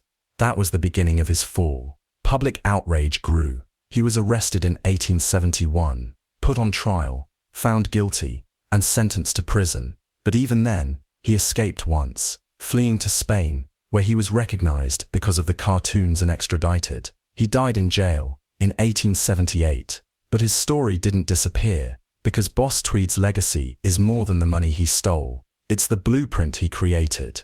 How to buy silence. How to use small kindnesses to mask massive theft. How to turn public office into private profit, not by hiding, but by becoming so visible, so helpful, so embedded in daily life, that people stop questioning whether you belong. He didn't sell tulips. He didn't fake his death. He didn't clone a voice. He sold the sky and charged the city to walk under it. Moon deed. In 1980, a man was unemployed and broke. He was driving through San Francisco when he looked up at the night sky, at the stars, the moon, the wide, empty canvas above, and he thought, does anyone own that? So he did what any enterprising dreamer or scammer might do. He claimed it. His name was Dennis Hope, and he filed paperwork with the United Nations declaring ownership of the moon, the planets, and most of the solar system. His logic, a loophole. The 1967 Outer Space Treaty, signed by dozens of countries, said that nations couldn't claim ownership of celestial bodies, but it didn't mention individuals. So Dennis Hope declared himself owner of the moon and started selling lunar real estate, 1 acre at a time. For $19.99, buyers received a certificate of ownership, printed, framed, and delivered by mail. Each one came with coordinates, a legal-looking contract, and a guarantee that their name was now tied to a piece of the moon. It was absurd, but it worked. People bought in. At first, it was a novelty, a gag gift, a romantic gesture, something to frame on a wall. But then, the orders kept coming, from actors, athletes, CEOs, even former president. Dennis Hope claimed to have sold more than 600 million acres on the moon. He created a lunar embassy, named himself head of the galactic government, and began offering plots on Mars, Venus, and beyond. He even tried taxing other planets, filed documents, designed flags, and the strangest part, people took him seriously. Not everyone, but enough. That's the psychology. Hope didn't sell real land. He sold ownership fantasy. The idea that you could own something is something poetic. That a person, you, could plant a flag in the stars. That's symbolic possession bias. We often want things, not for their utility, but for what they say about us. Buying part of the moon? It doesn't get more exclusive than that. Hope used official-looking documents, formal language, and legal loopholes. The more ridiculous the claim, the more procedural he made it sound. That's authority mimicry, copying the format of legitimacy to bypass skepticism. He created layers, a space government, a galactic constitution. He even sold extraterrestrial ID cards. And as long as no one asked if it meant anything, the illusion held. Was it illegal? Not clearly. Was it enforceable? Absolutely not. But the money kept rolling in. He built a business, a staff, a shipping operation. And even today, you can still buy moon property from him. He's been interviewed, mocked, admired, but never shut down, because no one quite knows what to do with a man who found a legal crack and drove a spaceship through it. This wasn't a scam in the traditional sense. He didn't steal. He didn't lie about what he was offering. He just reframed the rules, and in doing so, he revealed something profound. That ownership is a story, and if the story is told well enough, printed cleanly enough, framed nicely enough, people will believe they own things they can never touch. Dennis Hope didn't mine crypto. He didn't fake a voice. He didn't sell a lie. He sold a wish, 1 acre at a time. Bobby Thompson. He wore the uniform, told people he served, claimed to have military honors, said he was a lieutenant commander, a combat veteran, and a proud protector of American troops. His name was Bobby Thompson, or at least, That's what he called himself. And with that identity, he founded the US Navy Veterans Association, a patriotic non-profit that promised to support soldiers, their families, and those returning from war. The pitch was perfect. Support the troops, help the heroes, show your patriotism through donation. It was the kind of cause few people would ever question. Thompson appeared everywhere. Fundraising events, award ceremonies, photo ops with governors and senators. He shook hands, gave speeches, signed checks. But there was one problem. The charity didn't exist. There were no wounded veterans being helped, no care packages, no support services, just mailboxes, shell accounts, and one man, using fake documents, forged identities, and patriotic rhetoric, to steal more than $100 million. And he almost got away with it. Because the scam didn't rely on tricking people with numbers. It relied on emotion. He knew the symbols that short-circuited skepticism. American flags, military titles, veteran status, and people gave, not because they were fooled by math, but because they were moved by meaning. That's the danger of moral halo bias. When a cause feels righteous, we assume the person behind it must be too. Thompson used it like armor. He filled out the right paperwork, registered in multiple states, set up a fake board of directors. Most of them didn't exist. Some were real people who didn't know they were listed. Others were dead. Still, the checks came in. He collected millions through door-to-door canvassing, robocalls, and donation drives. His face was on flyers. His name was listed in political donor reports. He gave generously to campaigns, donations that made him seem even more credible. That's reciprocal trust laundering. When someone gives to gain legitimacy, not out of kindness. Eventually, journalists began asking questions. Where were the officers? Why were the records missing? Why had no one seen the supposed veterans being helped? State investigators started digging. But by then, Thompson had vanished. When they finally caught him, 2 years later, living under a stolen identity in Portland, they discovered something even stranger. Bobby Thompson wasn't his name. He wasn't a veteran. He wasn't even connected to the military. His real name was John Donald Cody, a disbarred lawyer who had already been wanted for fraud since the night. In 2013, he was convicted on 23 counts, including theft, money laundering, and identity fraud. He was sentenced to 28 years in prison. And still, some of the money was never found. But what he left behind wasn't just financial damage. It was mistrust. Real veterans charities struggled. Donors grew hesitant. The emotional toll rippled beyond the money. Because scams like this don't just steal cash. They steal faith in causes, in kindness, in the people we're supposed to protect. Bobby Thompson didn't hack a system. He hijacked a symbol. And when people donated to help the troops, they never thought they'd be funding a ghost. The Doctor Who wasn't. He was hailed as a genius. Paolo Macchiarini, a world-class surgeon, a pioneer in regenerative medicine.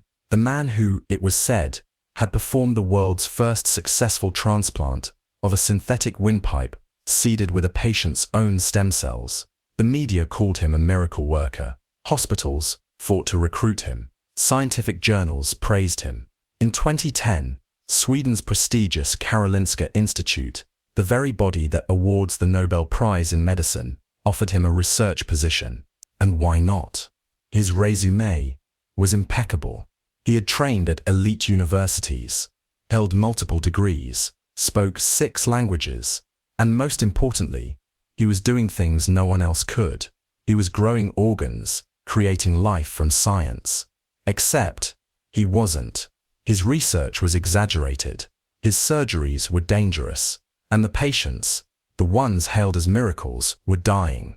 Slowly, painfully, one by one. But for a while, no one wanted to see it. Because Macchiarini didn't look like a fraud. He looked like the future. That's the terrifying power of authority bias. We trust the person in the white coat. We assume that credentials equal competence. That confidence equals truth. And Macchiarini had both, in abundance. He promised hope to patients with no options. told them he could build them new windpipes, using plastic scaffolds and their own stem cells, said it would be minimally invasive, revolutionary, safe. The patients agreed. They flew across countries, sat in front of cameras, trusted him with their lives, and in the beginning, it all seemed to work. But behind the scenes, things were falling apart. The implants weren't integrating. The synthetic windpipes were collapsing. Patients developed infections, needed constant hospital care. Some died, others suffered for months. Yet Macchiarini kept publishing papers, kept giving talks, kept promising miracles. That's the effect of institutional trust inertia. Once a system declares someone a genius, it resists reversing that decision. Doubt becomes career suicide. So people stay quiet. But not everyone. A few doctors and researchers began raising concerns. They reviewed patient records, questioned his data, compared what he reported with what they saw.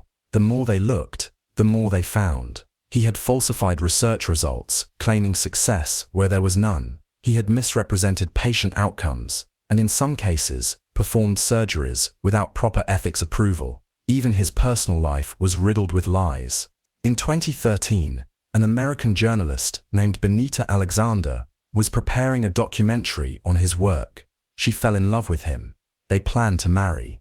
He said the Pope would officiate their wedding, that the Obamas were invited. None of it was true.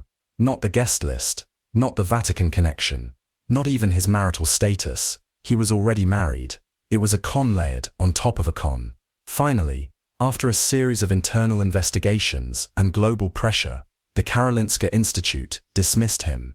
Multiple countries launched probes. His medical license was revoked, and several of his patients, including young people, were already dead. In 2022, Macchiarini was found guilty of causing bodily harm in Sweden and sentenced to prison. In 2023, the sentence was extended, but the damage couldn't be undone, not just to the patients, but to science itself. Because when someone like Macchiarini is exposed, it doesn't just ruin lives, it ruins faith. Faith in medicine, in innovation, in the idea that experts can be trusted to protect life, not play with it. He didn't scam a bank. He didn't forge a check. He performed surgery with confidence, knowing it wouldn't work. He didn't want money. He wanted immortality, and that made him more dangerous than any thief. The art that lied. The gallery stood like a monument. A townhouse on East 70th Street in Manhattan. Stone facade, historic name, elegant lighting, and on the walls, works by Jackson Pollock, Mark Rothko, Robert Motherwell. It was the Nuttler Gallery, one of the oldest and most respected art dealers in America. Founded in 1846, trusted by museums, collectors, and the world's wealthiest buyers. So when someone walked through its doors and was offered a newly surfaced Rothko, they didn't ask, is it real? They asked, how much? And that's where the scam began. Between 1994 and 2009, Nuttler sold over $80 million worth of paintings, claimed to be by modern masters. Each one had a backstory. It had been in a private collection. It had just emerged. It hadn't been exhibited before. But the truth, they were all fakes. Not a single one had a verified provenance. No gallery records, no exhibition history, just vague claims and fake paperwork. And yet, they sold. Because of one powerful force, the gallery's name. Buyers didn't question the art, because they trusted the institution. That's reputation anchoring. The brain shortcut that says, if this place is respected, what it sells must be too. The paintings came from one woman, Glafira Rosales, a Long Island art dealer with no formal background in modern art. She told the gallery that her source was a mysterious collector who wanted to remain anonymous, a European businessman, private, wealthy, reclusive, the perfect myth. And Nuttler didn't just accept it, they sold it to hedge fund managers, to Hollywood producers, even to major museums. Some of the paintings were stylistically off. Others used paints that didn't exist when the artists were alive. But for years, no one looked too closely. Because the signatures were right, the story was believable, and the gallery was Nuttler. That's artistic authority bias. when the presence of a name or logo overpowers visual doubt. In art, people often don't know what they're looking at, so they rely on experts. And when the experts are wrong or complicit, the entire system becomes part of the scam. Eventually, the truth came out. A forensic analysis showed modern pigments in supposed 1950s paintings. Provenance documents were exposed as fabrications, and the mystery collector, he never existed. The actual artist was a Chinese painter named P. Shen Chan, living in Queens. He had been paid a few $1,000s per painting. He fled the US when the scandal broke. Rose Sales was arrested. She pleaded guilty to wire fraud and money laundering. The gallery's president, Anne Friedman, claimed she had been deceived as well. The gallery shut down in 2011, ending a 165-year legacy in disgrace. But the deeper damage wasn't just financial, it was philosophical. Because this scam exposed something uncomfortable, that even in the world of art, a world obsessed with originality, meaning, and authenticity, belief can be manufactured. You don't need truth, you need the right frame, the right wall, the right name under the spotlight. And once the setting is perfect, the fake becomes indistinguishable from the real, not because it looks real, but because no one dares to imagine that it might not be. Phantom Fund. He was quiet, polite, unassuming. Jerome Keviel wore cheap suits, ate cafeteria food, came from a modest background, the son of a metal worker and a hairdresser. No Ivy League degree, no hedge fund pedigree. Just a back-office guy who worked his way up. In 2005, he landed a trading job at Société Générale, one of the oldest and most prestigious banks in Europe. He didn't handle clients. He didn't pitch big ideas. He was given a limited mandate, small trades, low risk. But Keviel had other plans. He figured out how to bypass the controls, how to hide unauthorized trades behind fake hedges, how to build positions bigger than anyone realized. At first, he made money, millions, then hundreds of millions. No one asked too many questions, because his numbers were good, too good.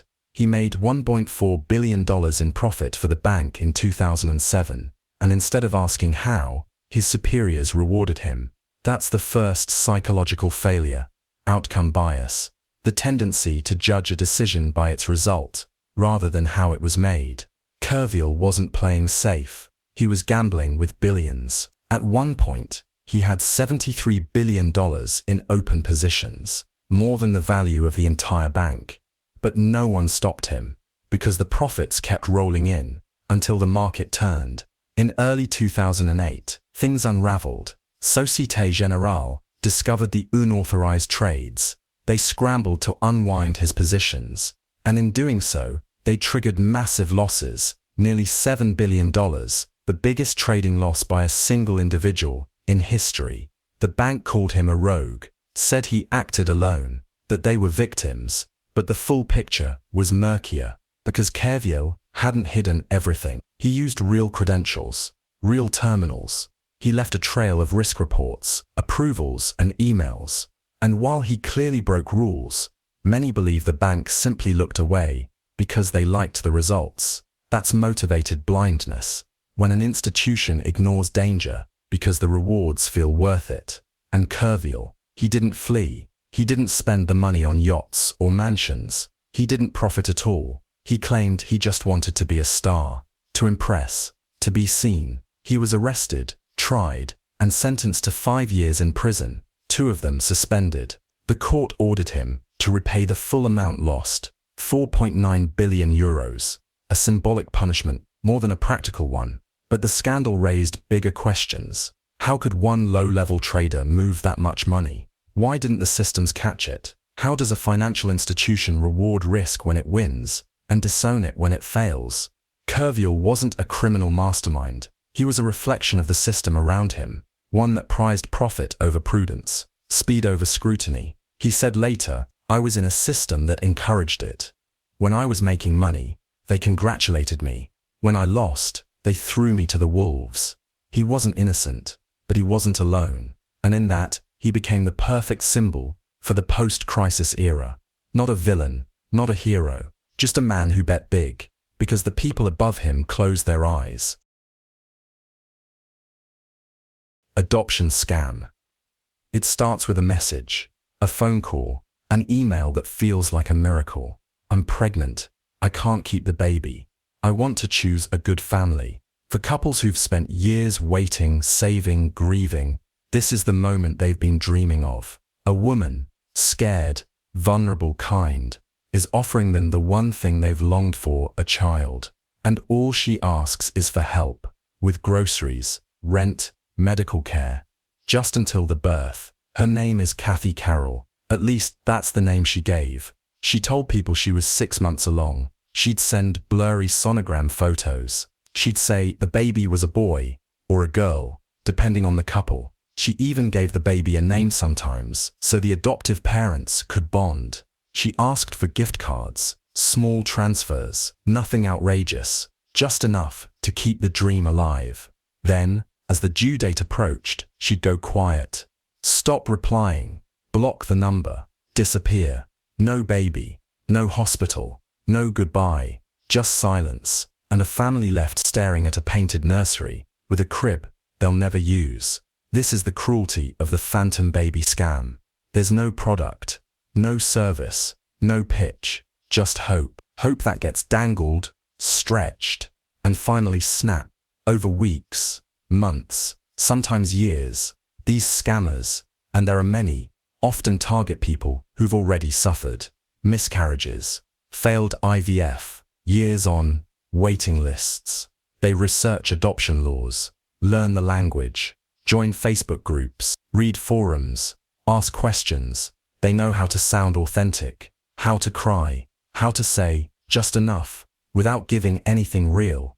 That's emotional fraud at its most intimate. It doesn't exploit greed, it exploits longing. And the psychology behind it is devastating. Victims don't just lose money, they lose trust in people, in possibility, in the fragile hope that something good might finally happen. And worse, they often blame themselves. Maybe I should have asked more questions. Maybe I pushed her away. Maybe she really was pregnant. Because even after the truth surfaces, the lie was so tender, so wrapped in shared dreams, that the pain doesn't go away. That's grief gaslighting, the internal conflict between heartbreak and self-doubt. The scam hurts, and then it makes you question your right to be hurt. Kathy Carroll wasn't the only one. There are dozens of similar cases. Scammers who use multiple aliases, who recycle stories, who promise twins, or say the father is abusive, or that they can't afford prenatal vitamins. Some even fake hospital documents. And yet, prosecution is rare, because these scams operate in emotional shadows. They often avoid large amounts of money, they cross multiple states, and they rely on silence. Victims who are too heartbroken or ashamed to come forward. But slowly, the stories are being told. In courtrooms, in online forums, in quiet, private grief. And what they show us is this. Scams don't always chase attention. Sometimes they knock gently. They use soft words. They speak the language of family. And in doing so, they don't just steal money. They steal futures that never existed. NASA lover. She had flown in space. Lisa Nowak was one of NASA's most accomplished astronauts, a mission engineer, Navy pilot, and mother of 3. In 2006, she traveled 5.3 million miles aboard the Space Shuttle Discovery. She trained for years. She operated robotic arms in orbit. She was by all accounts elite. But just 1 year later, she was in the national headlines for something no one expected. Not a spacewalk, a crime of passion. It started with a relationship. Nowak had been involved with fellow astronaut William O'Fallon, a Navy commander. Their affair began during training and lasted several years, until he ended it and started seeing someone else. Colleen Shipman, an Air Force captain. Nowak didn't take it well.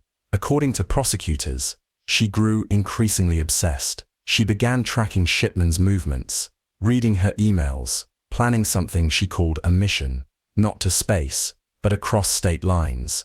On February 5, 2007, Lisa Noack drove 900 miles from Houston to Orlando, wearing adult diapers to avoid stopping, carrying a trench coat, black wig, BB gun, mallet, rubber tubing, and a can of pepper spray. She waited for Shipman's flight to land, followed her through the airport, and finally confronted her in a parking lot. Shipman got into her car. Noack approached the window, pretending to need help, then tried to force her way in. Shipman drove off and called the police. When Noack was arrested, investigators found her disguise kit and maps with Shipman's home address circled. The media had a field day. An astronaut, a love triangle, a diaper. It was the perfect tabloid storm. But beneath the mockery was something more serious. This was a woman trained for zero-gravity flight, for crisis handling, for the highest levels of precision and mental control. And yet, she unraveled. Why? That's where psychology takes over. Because this wasn't about violence. It was about identity collapse. Lisa Noack had lived in a world of structure. NASA, the military, science, order. Every move had a purpose. Every day, a checklist. But outside of that world, she was lost. When the relationship ended, she didn't just lose love. She lost narrative. The future she had built in her mind. The version of life where she and Uffeline were together, disintegrated. And in its place came desperation. That's romantic delusion bias. When emotional obsession distorts reality so much that a person becomes unable to separate their hopes from their actions. Noack wasn't planning a murder. She was planning a confrontation. She wanted to scare, to reclaim power, to reset what she believed had been stolen. But her behavior wasn't just irrational. It was tragic, because it cost her everything. She was charged with attempted kidnapping and battery. NASA dismissed her. The first astronaut ever publicly removed. Her career was over. Her reputation vaporized. Later, she pleaded guilty to lesser charges. She received probation and mandatory counseling. And then, quietly, she disappeared from public life. She didn't scam anyone. She didn't fake credentials or sell fake dreams. She lost herself in a story she couldn't let go of. And that's what makes the case so human. Because for all the training and control, the math and science, Lisa Noack wasn't driven by logic. She was driven by the same forces that have ruined kings and queens and poets. Jealousy, fear, and the unbearable weight of being replaced. Sacred shell. He wore the orange robes of a monk, walked barefoot, chanted prayers, greeted followers with a calm voice and a humble smile. But Wirapal Sukfol's version of Buddhism came with a twist. Private jets, designer sunglasses, and a fleet of luxury cars. He was known to his followers as Loang Puneng Kam, a spiritual leader with healing powers, prophetic visions, and a divine aura. People traveled across Thailand to hear him speak. They brought offerings, they kissed his hands, they gave money, lots of it. And why wouldn't they? He claimed to float in the air during meditation. He said he could summon rain.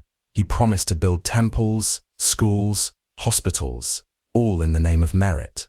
But behind the sacred image was something else. Video clips surfaced online showing the holy monk sitting aboard a private jet, scrolling through his iPad, dressed in luxury. Photos emerged of him posing with stacks of cash and a garage full of luxury vehicles, including a Rolls-Royce and a BMW. And that's when people started asking questions. Where was the money coming from? The answer was both simple and tragic. From his followers. He had built a donation empire, promising spiritual rewards in exchange for cash. People gave to cleanse bad karma, to earn good merit for their next life, to help spread the Dhamma, and they gave everything, entire life savings, gold, land. In total, investigators estimate he raised tens of millions of dollars. And none of it went to the hospitals or schools he promised. Instead, it went to mansions, cars, international trips, and in one case, to a woman and a child he secretly fathered, violating the monk's vows of celibacy. Eventually, he fled the country, but the law caught up. In 2013, Thai authorities issued an arrest warrant. He was found in California and extradited back to Thailand. The charges were staggering: money laundering, fraud, sexual assault of a minor, violating religious vows, falsifying official documents. In 2018, Wirecard was sentenced to 114 years in prison. A few years later, more sentences followed, pushing his total to over 300 years behind bars. But what lingers isn't just the crime, it's the betrayal. Because for many Thai Buddhists, monks are more than religious figures. They are the moral center of society, symbols of purity, living examples of detachment from desire. Wirecard turned that on its head. He used holiness as a brand, turned robes into marketing, turned blessings into business. That's the core psychological trick, moral camouflage. He didn't scam in spite of his monkhood. He scammed because of it. The robes didn't just hide his greed, they amplified it. Because when a man who claims to reject the material world starts flying in helicopters, it must be a miracle, right? His followers didn't question him, not because they were blind, but because they believed. They believed in karma, in merit, in symbols, that spiritual authority bias. When someone cloaks themselves in religion, and every action becomes unquestionable. And even after his crimes were exposed, some followers refused to believe it. They said the charges were lies, that he had been framed, that the world simply didn't understand his greatness. Because when faith and identity become one, the truth can feel like betrayal. Wirecard didn't invent religion. He didn't invent greed. He just combined them perfectly. And for a while, it worked. He lived in a mansion, wearing a monk's robe, Yidalmal, for people who gave him everything, sat in tin roof homes, just praying for a better life in the next one. Puppy scam.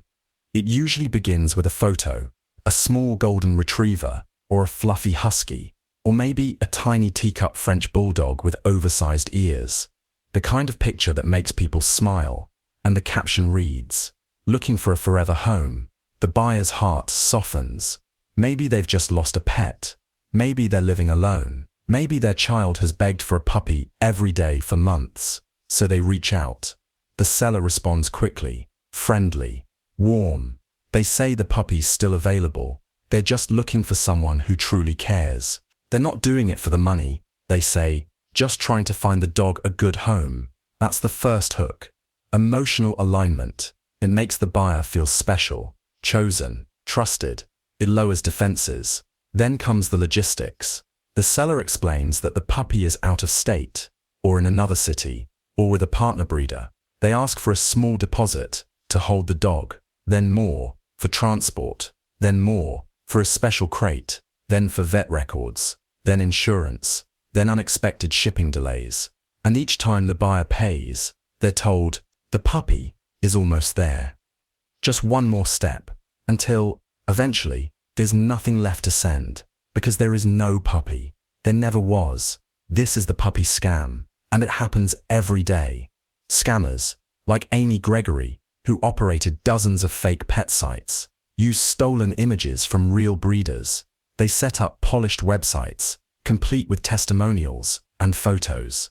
They invent shipping companies, send fake tracking numbers, even Photoshop boarding crates. It's low cost, low risk, high reward, and it hurts in a way that money scams usually don't. Because it's not just cash they're stealing, it's the life you imagined with that animal. The first cuddle, the morning walk, the surprise moment when you introduce the puppy to your kids. That's what makes the scam so devastating.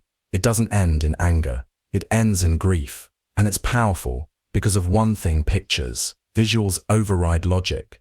When you see the photo, your brain leaps forward, imagining the future. That's affection projection, where our emotional investment begins, before anything is real. It's why people ignore red flags. Why they say yes to sending money to someone they've never met. They're not buying a product, they're buying a dream. The scammer plays the part perfectly. Polite, empathetic, even apologetic. They say they're heartbroken, that the adoption fell through. They pretend they lost a litter. Sometimes they offer a refund, which never comes. And when victims report the crime, often there's little recourse. Many scammers use fake names, disposable numbers. They move fast. One fake letter here, another there. By the time authorities track the site down, it's gone. Meanwhile, the same pictures resurface under a new name. The scam resets, and the next person sees that puppy face and starts to believe again. Because love is easy to trigger when it has a face, a little nose, a pair of big eyes, and the promise that someone's coming home soon.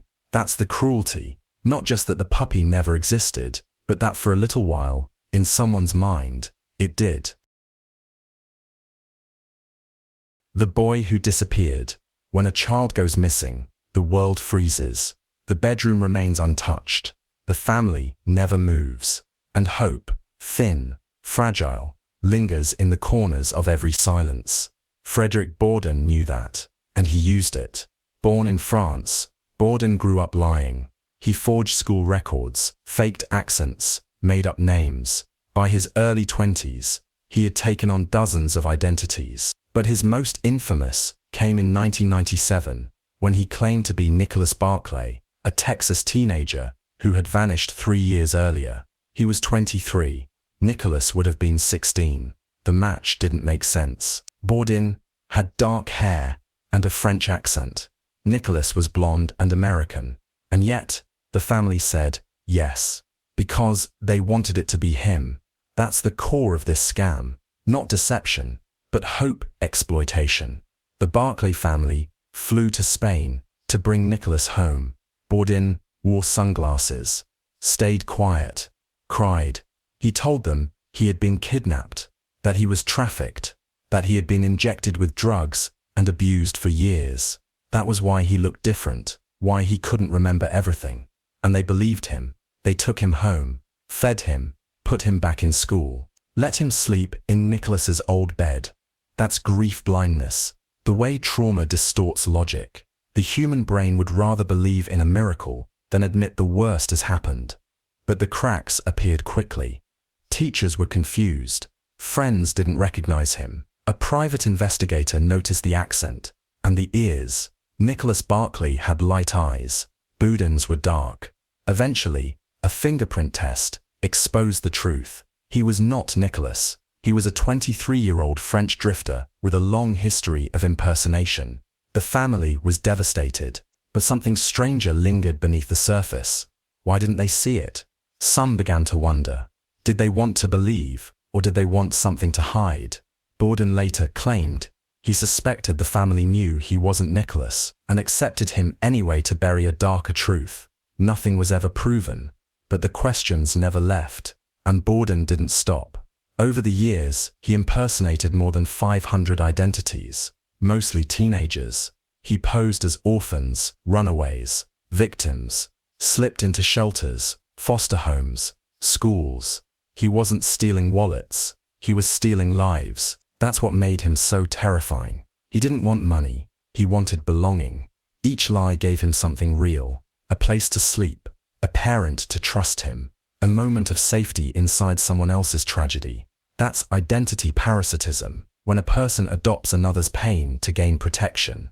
And Borden wasn't always met with suspicion. Often people welcomed him, because the desire to save someone is almost as strong as the desire to find someone. He was eventually arrested, multiple times, served prison time, tried to disappear again. But his story became a documentary, The Imposter, and it chilled the world, because it showed how easily grief can become a door, and how someone, if they walk through gently enough, they can live inside your loss. Harvard hoax.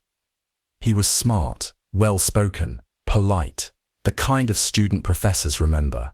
Adam Wheeler seemed like a model Ivy Leaguer. He sat in literature seminars, quoted obscure texts, submitted flawless essays. He applied for prestigious fellowships and won. He received scholarships meant for the brightest minds. There was just one problem. He didn't belong there. He hadn't transferred from MIT. He hadn't won national competitions. And he didn't write the essays he submitted. They were stolen. Adam Wheeler faked his way into Harvard University by constructing an elaborate academic persona, complete with falsified SAT scores, doctored recommendation letters, and plagiarized writing samples. His resume was a work of fiction, and no one noticed. Because he understood how elite systems operate, Wheeler knew that universities, even ones as selective as Harvard, trust what looks impressive, that a perfect transcript, glowing letters, and big-name references would speak louder than doubt. That's prestige bias, the assumption that credentials equal competence. When someone looks like they belong, acts like they belong, and produces the kind of work we expect, we rarely ask if it's real. Wheeler didn't just get accepted, he thrived. He applied for the Rhodes Scholarship and the Fulbright. He was shortlisted. He was on his way to becoming a star, until he got too greedy. In one application, he listed a professor as a reference. That professor had never met him. The fraud was reported, and the entire structure unraveled. Harvard launched an internal investigation. They found plagiarized essays, word-for-word copies of published articles, forged test scores, fabricated school records from Phillips Academy and MIT. Wheeler had never even been close. He was arrested and charged with identity fraud, larceny, and filing false documents. In 2011, he pleaded guilty. He paid restitution and was placed on probation.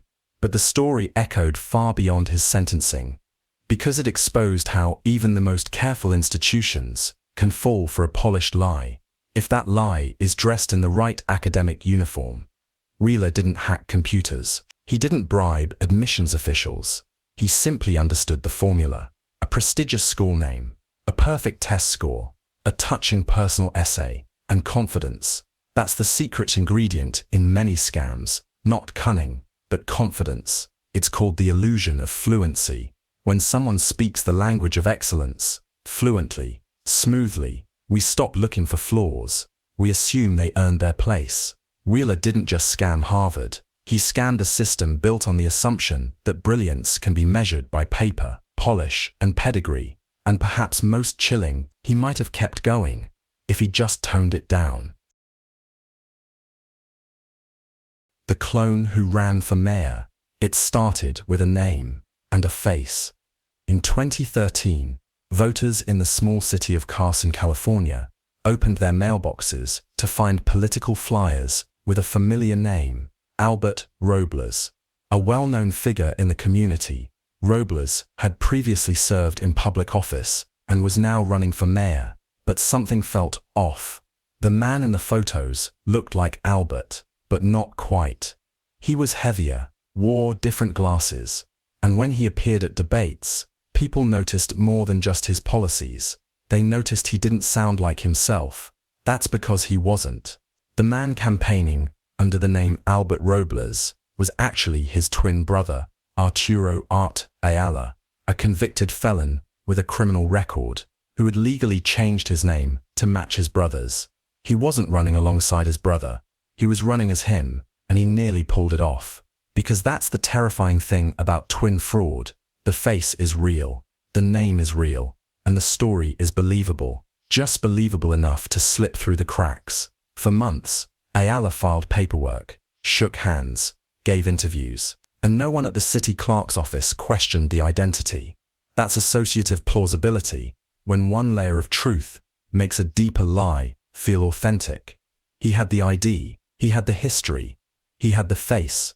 The only thing he didn't have was consent. His real twin, Albert, was furious.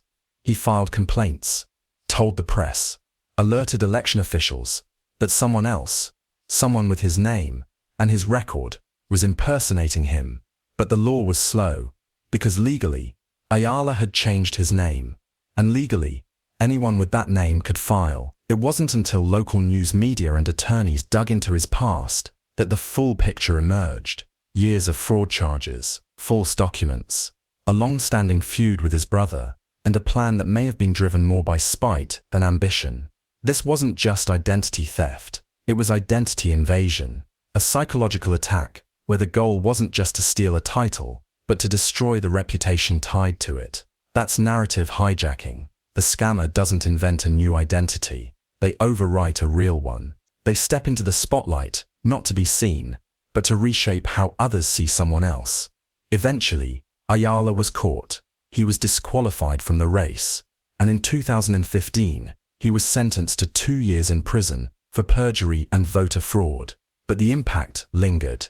Albert Robles had to publicly rebuild his name, one that had been twisted and tarnished by a man who looked just like him.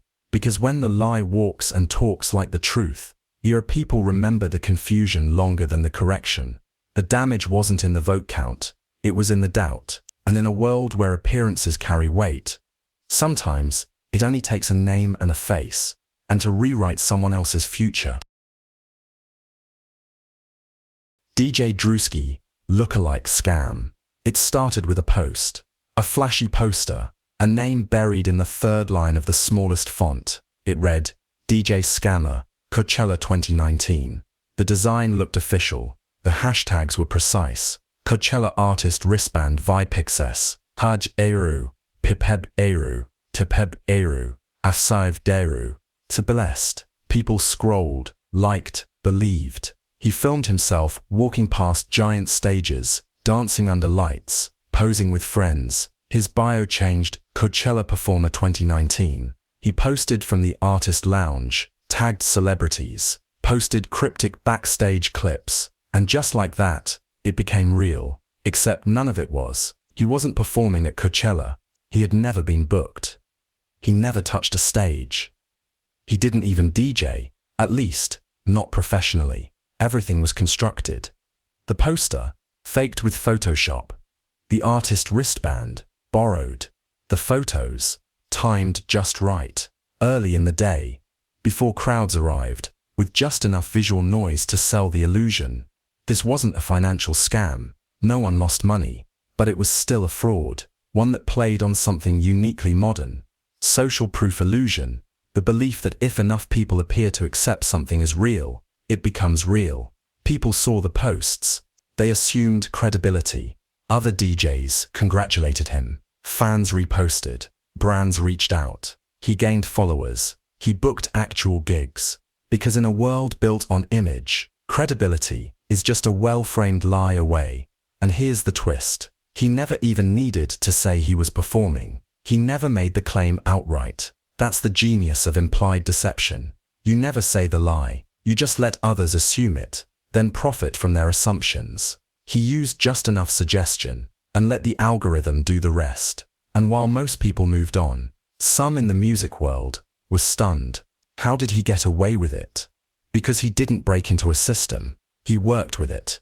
Coachella is a spectacle. It's noise, lights, dust, and 100 stories happening at once. In that chaos, no one checks the fine print. That's event identity fog. When the scale of something is so large, it becomes impossible to verify the details. And that's what made his scam possible. It wasn't about being talented, or booked, or even capable. It was about looking like you were. He faked a moment, then used that moment to become something more. Influencers do it. Brands do it. He just did it first, with a wristband and a dream. And when the truth came out, it didn't destroy him. It made him. Because in the end, people didn't remember that he lied. They remembered he was there. Wirecard, the billion-dollar phantom that fooled the world. Wirecard was supposed to be the future of finance. A German tech company that processed digital payments, offered banking services, and promised to be Europe's answer to PayPal. At its peak, it was worth more than $24 billion.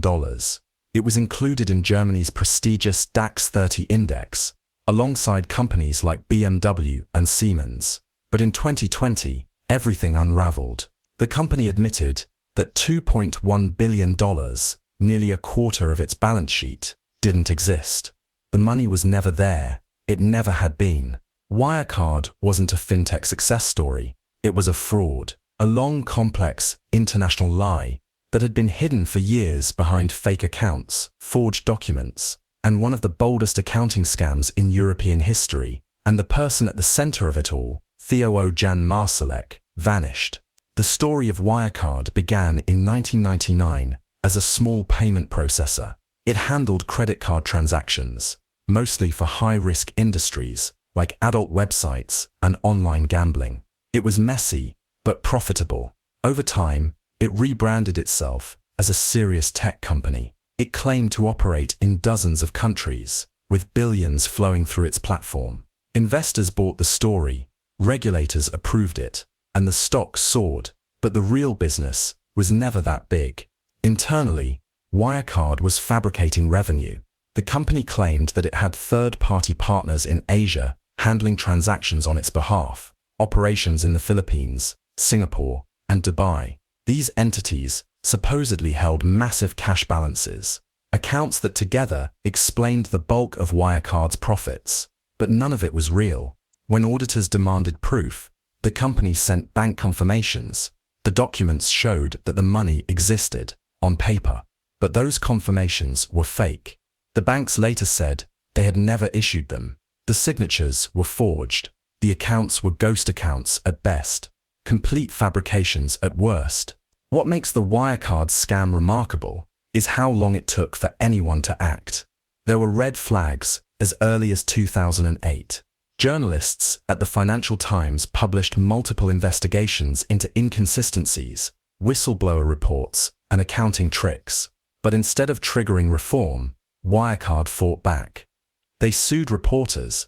They accused critics of market manipulation. They launched PR campaigns, claiming to be victims of a conspiracy against German innovation, and it worked, at least for a while.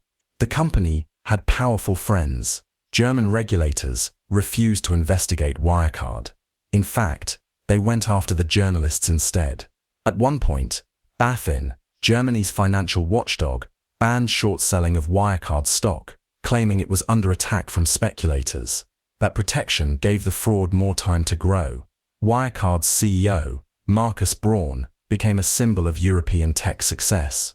He gave confident interviews. He dismissed critics. He told investors the company was misunderstood, that it was a complex business model they just didn't get. This is where the scam relied on intellectual intimidation. Like Enron, Wirecard made its business deliberately complicated. It operated in vague markets, claimed high growth in countries where financial data is harder to verify, and used obscure partnerships to move money. That complexity discouraged deeper questions. If you didn't understand it, you were made to feel like you just weren't smart enough. Wirecard also used credibility by association. It was publicly traded, audited by Ernst & Young, backed by large institutions, included in Germany's most elite stock index. The assumption was simple. If all of these gatekeepers approved it, then it had to be real. But none of those institutions ever confirmed the core facts, especially the existence of the money. When the truth began to crack, it unraveled fast. In June 2020, Wirecard's auditors announced they could not verify the $2.1 billion supposedly held in trustee accounts in the Philippines. The banks listed on the documents said the money wasn't there. The company admitted the funds might not exist. Within days, the stock crashed by over 90%. Wirecard filed for insolvency. CEO Markus Braun was arrested. COO Jan Marsalek fled the country and is still on the run, believed to be hiding in Russia, possibly under the protection of intelligence services. German authorities issued an international arrest warrant, but Marsalek hasn't been found. Wirecard's collapse wasn't just about fake money, it was a breakdown of trust. In systems, in auditors, in regulators. It showed how easy it is for a confident company to intimidate its way past scrutiny, especially when nationalism, status, and tech hype are involved.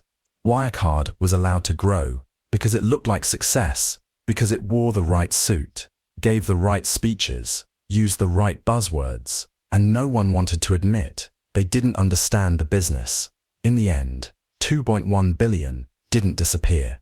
It was never there. Now we move from boardrooms and digital deception to a simpler time, but not a safer one.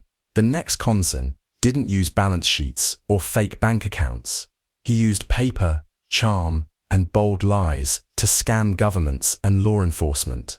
Up next, the unbelievable true story of Frank Abagnale, the real Catch Me If You Can.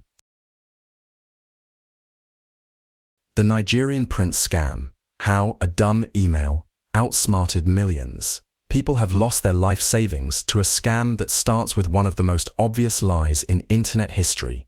An email from a so-called Nigerian prince asking for help moving millions of dollars. It's clumsy. It's full of spelling mistakes. It looks like something a child could spot. And yet, this scam has stolen billions globally. It works because it was never meant to trick everyone. It only needs to trick the right people. And it does. This is the Nigerian prince scam, also known as a 419 scam. It's one of the longest-running cons in modern history, and it's still active. Inboxes today still get these messages. They've changed form, sometimes pretending to be a dying widow, a stranded diplomat, or a foreign businessman. But the core tactic hasn't changed since the 1980s. Tell a fake story about a large sum of money stuck in another country, ask for help, promise a cut, and then slowly bleed the victim dry with fake fees, taxes, or bribes. The scam doesn't begin with theft. It begins with permission. The victim voluntarily replies to the email, thinking they're getting in on a rare opportunity. That reply is everything. Once the scammer knows someone has taken the bait, they push forward, slowly, methodically, impersonating banks, government officials, lawyers. It becomes a whole ecosystem of lies. The goal isn't just to steal once, it's to build a long con, where the victim keeps sending money, always thinking the big payout is just one more step away. This is where the psychology kicks in. At the heart of this scam is something called the sunk cost fallacy. The more someone invests, the harder it becomes to walk away. Victims who've sent a few $100s will send a few thousand, and then more. Admitting the truth that it's all a scam means admitting they were fooled. For many, that's harder to accept than the financial loss itself, so they keep going. Another key tactic is emotional isolation. Scammers often tell victims not to speak to others about the deal. They claim it must stay confidential for legal or political reasons. That's intentional. Victims who keep it secret are less likely to get outside perspective. Friends or family might recognize the scam, so the scammer creates urgency and secrecy, two powerful tools for controlling human behavior. Research from cybersecurity agencies shows that the scam's spelling errors and bad formatting are not accidental. They're filters. These emails are designed to appear so ridiculous that only the most gullible recipients respond. That way, the scammer doesn't waste time on skeptical targets. They focus only on those most likely to comply. In other words, the stupidity is strategic. Once contact is made, the manipulation becomes more personal. The scammer will invest time building a relationship, responding to questions, sending documents, even talking on the phone. In some cases, victims feel they know the scammer personally. There are recorded cases of people borrowing money from relatives or taking out loans to help the prince. Some victims have lost everything: retirement savings, homes, even their marriages. The scam is especially effective against people in emotional or financial distress. Someone who's desperate to change their life is more likely to believe in a miracle payout. That's what the scam offers: a quick, magical solution to years of hard struggle. And when the illusion cracks, the victim often blames themselves, not the scammer. In one FBI case, a woman in the US sent more than $400,000 over 2 years, believing she was helping a man in Ghana who had inherited millions but couldn't access the money. Every month, there was a new problem, a new document fee, a new customs issue, a final payment. She never saw a cent in return. In another case, a retired teacher in Canada sold her house after being promised a massive payout.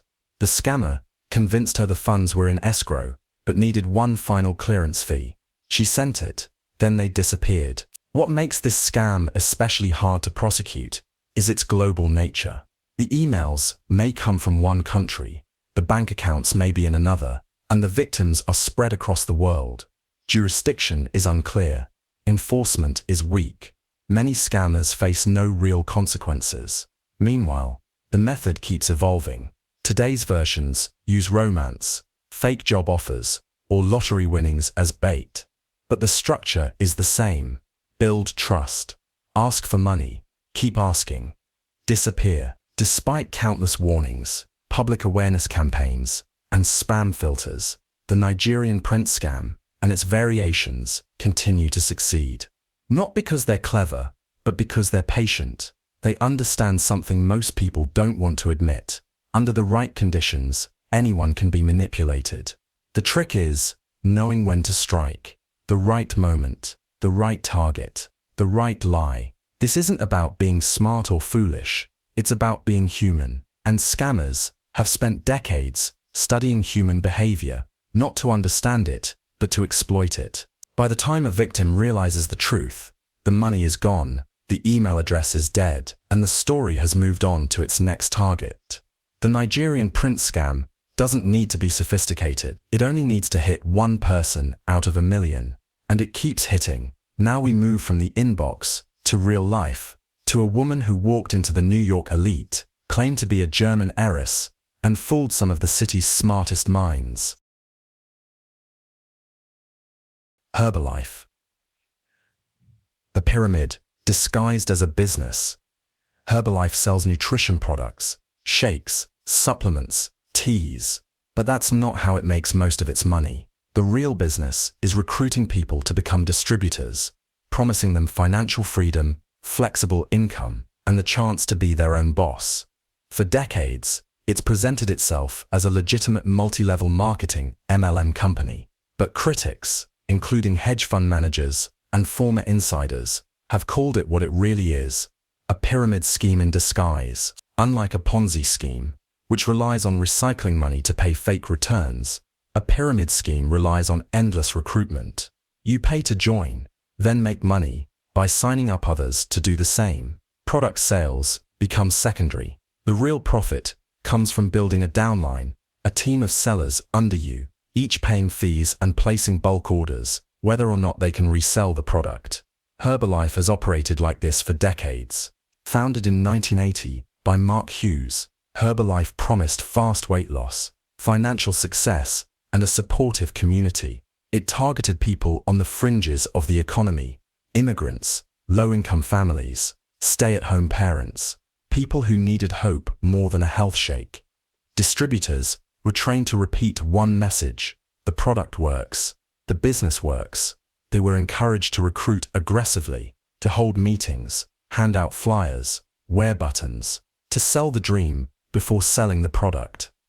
But behind the motivational slogans was a harsh reality. Most people lost money. A 2013 investigation by the Financial Times revealed that the vast majority of Herbalife distributors earned less than $1,000 a year, and that's before subtracting the cost of inventory, travel, and event fees. Many made nothing. Some went into debt. The people at the top earned millions. The rest paid to be part of the system.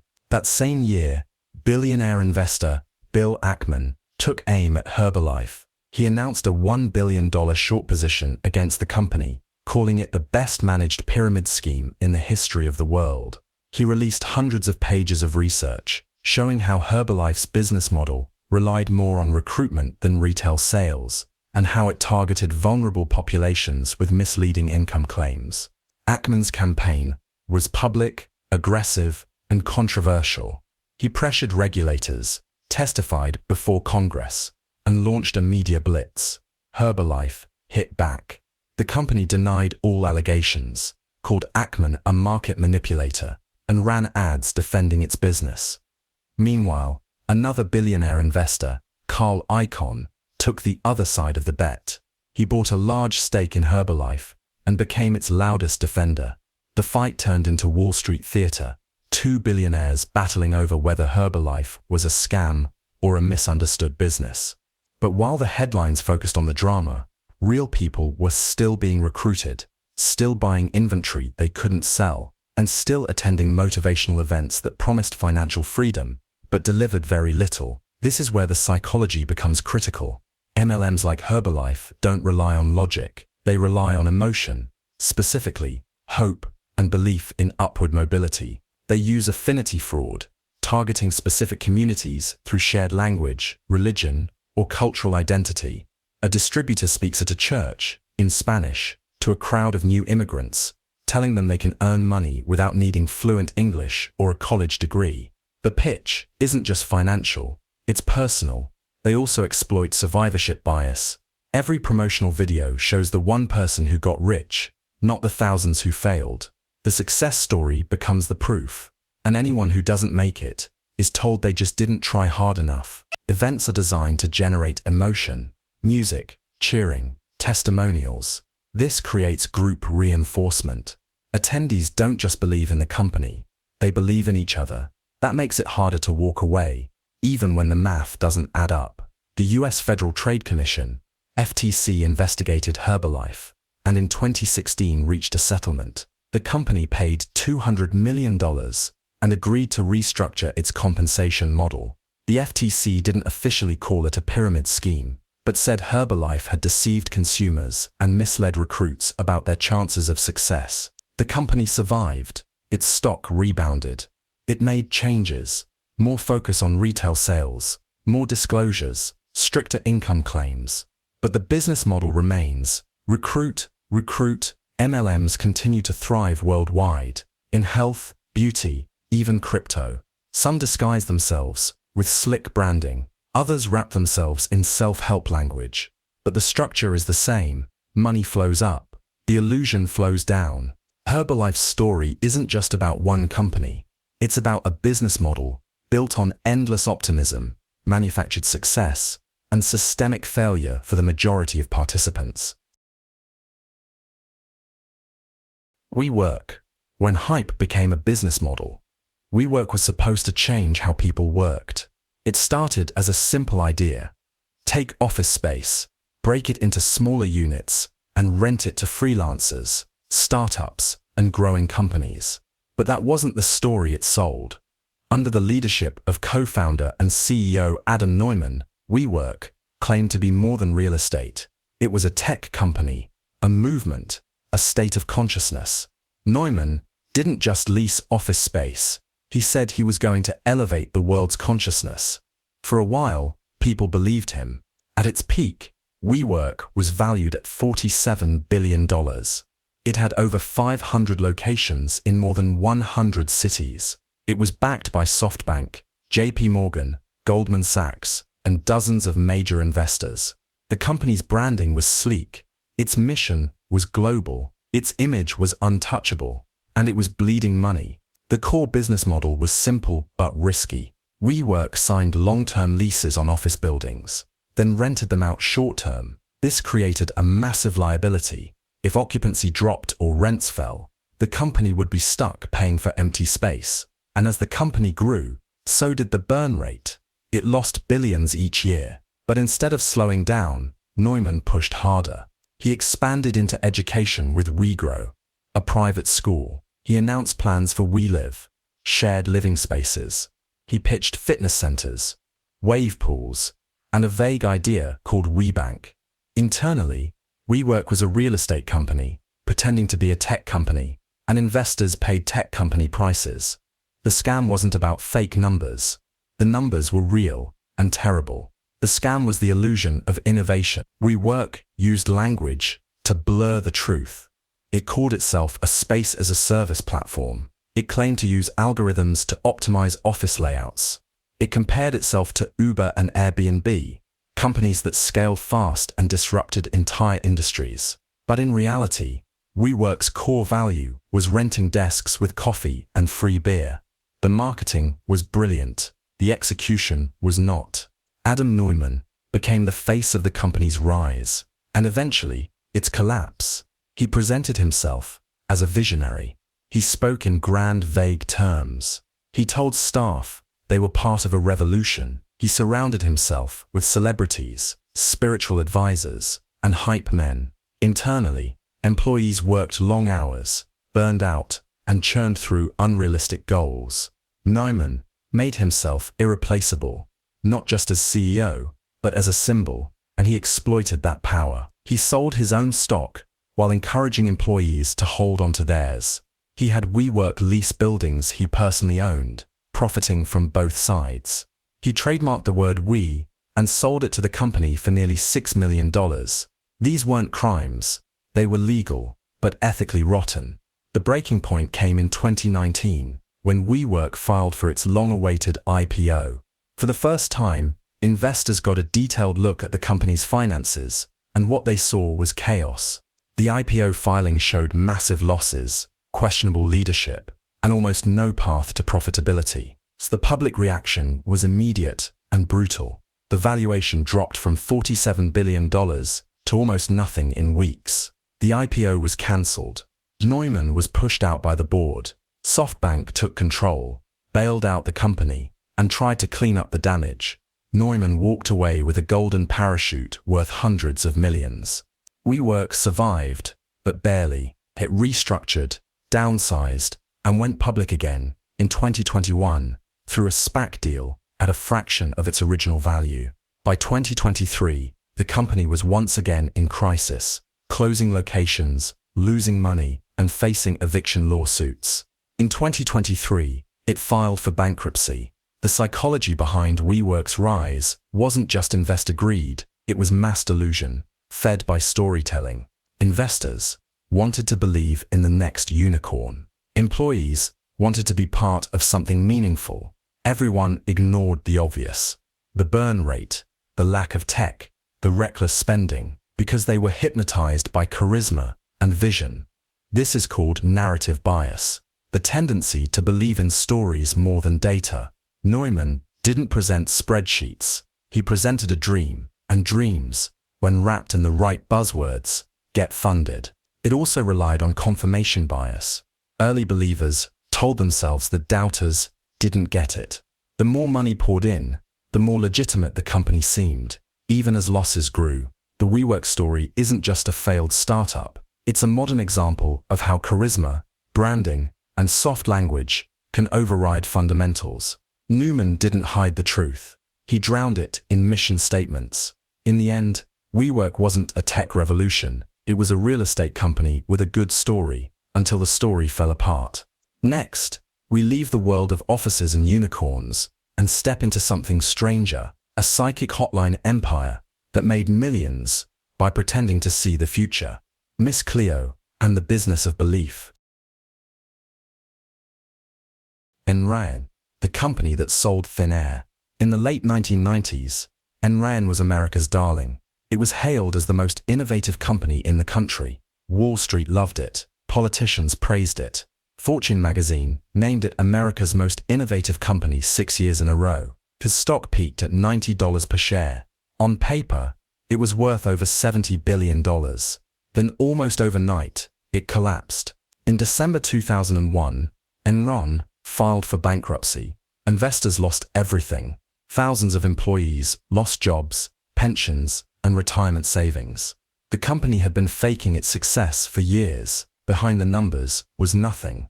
No profits, no transparency, just layers of accounting tricks, shell companies, and lies. Enron didn't sell a physical product. It started as a natural gas company, but evolved, or claimed to evolve, into a tech-powered trading empire. It was going to revolutionize energy markets, broadband, even weather derivatives. The leadership said Enron was building the Amazon of energy, but there was no substance behind the hype. Enron mastered one thing: manipulating perception. The scam started with a strategy called mark-to-market accounting. Normally, companies report actual earnings, what they made. Enron didn't do that. Instead, they estimated the future profit of a deal the day it was signed, then recorded that as revenue immediately. If a contract was expected to make $50 million over 10 years, they claimed that money up front, even if they hadn't earned a cent yet. This created the illusion of explosive growth. On paper, profits soared. In reality, cash flow dried up. The company started losing money, but the losses were buried using fake partnerships called special purpose entities. These were essentially off-the-books companies created to hide debt and inflate earnings. These shell companies weren't legitimate businesses. They were paper entities controlled by Enron executives, some of whom got rich funneling money through them. The company would transfer underperforming assets to these entities, take a fake profit on the sale, and continue reporting growth. The market kept believing it. Analysts praised Enron's leadership. Journalists wrote glowing profiles. Investors stayed in, and as long as the stock price kept rising, the scam worked. Internally, Enron had become a pressure cooker. Employees were pushed to deliver unrealistic profits, and those who questioned the numbers were pushed out. The corporate culture rewarded short-term results, even if they were fake. Executives cashed out millions in stock options, while urging employees to invest their retirement savings in company shares. The key psychological lever here was complexity as camouflage. Enron's business model was deliberately opaque. It was so confusing that even professional analysts admitted they didn't fully understand how the company made money. But that confusion became a selling point. The thinking was simple. If it's too complex for me, it must be genius. That's authority bias through abstraction. The assumption that something must be valuable just because it sounds advanced. The other lever was herd behavior. Everyone else was in. Big banks, pension funds, major firms. So it must be legit. No one wanted to be the first to call it out.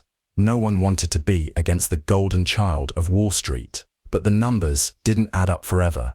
In mid-2001, questions started surfacing. Analysts noticed inconsistencies. Stock began to slide. That fall, an internal whistleblower, Sharon Watkins, warned top executives of accounting irregularities. Her memo wasn't enough to stop the crash, but it became part of the evidence later. By October, Enron admitted to using partnerships to hide debt. In November, it restated earnings, shaving nearly $600 million off its books. Confidence evaporated. Investors fled. The stock dropped from $90 to under $1 in weeks. When Enron filed for bankruptcy in December 2001, it was the largest corporate failure in US history at the time. The fallout was massive. Thousands of employees lost everything.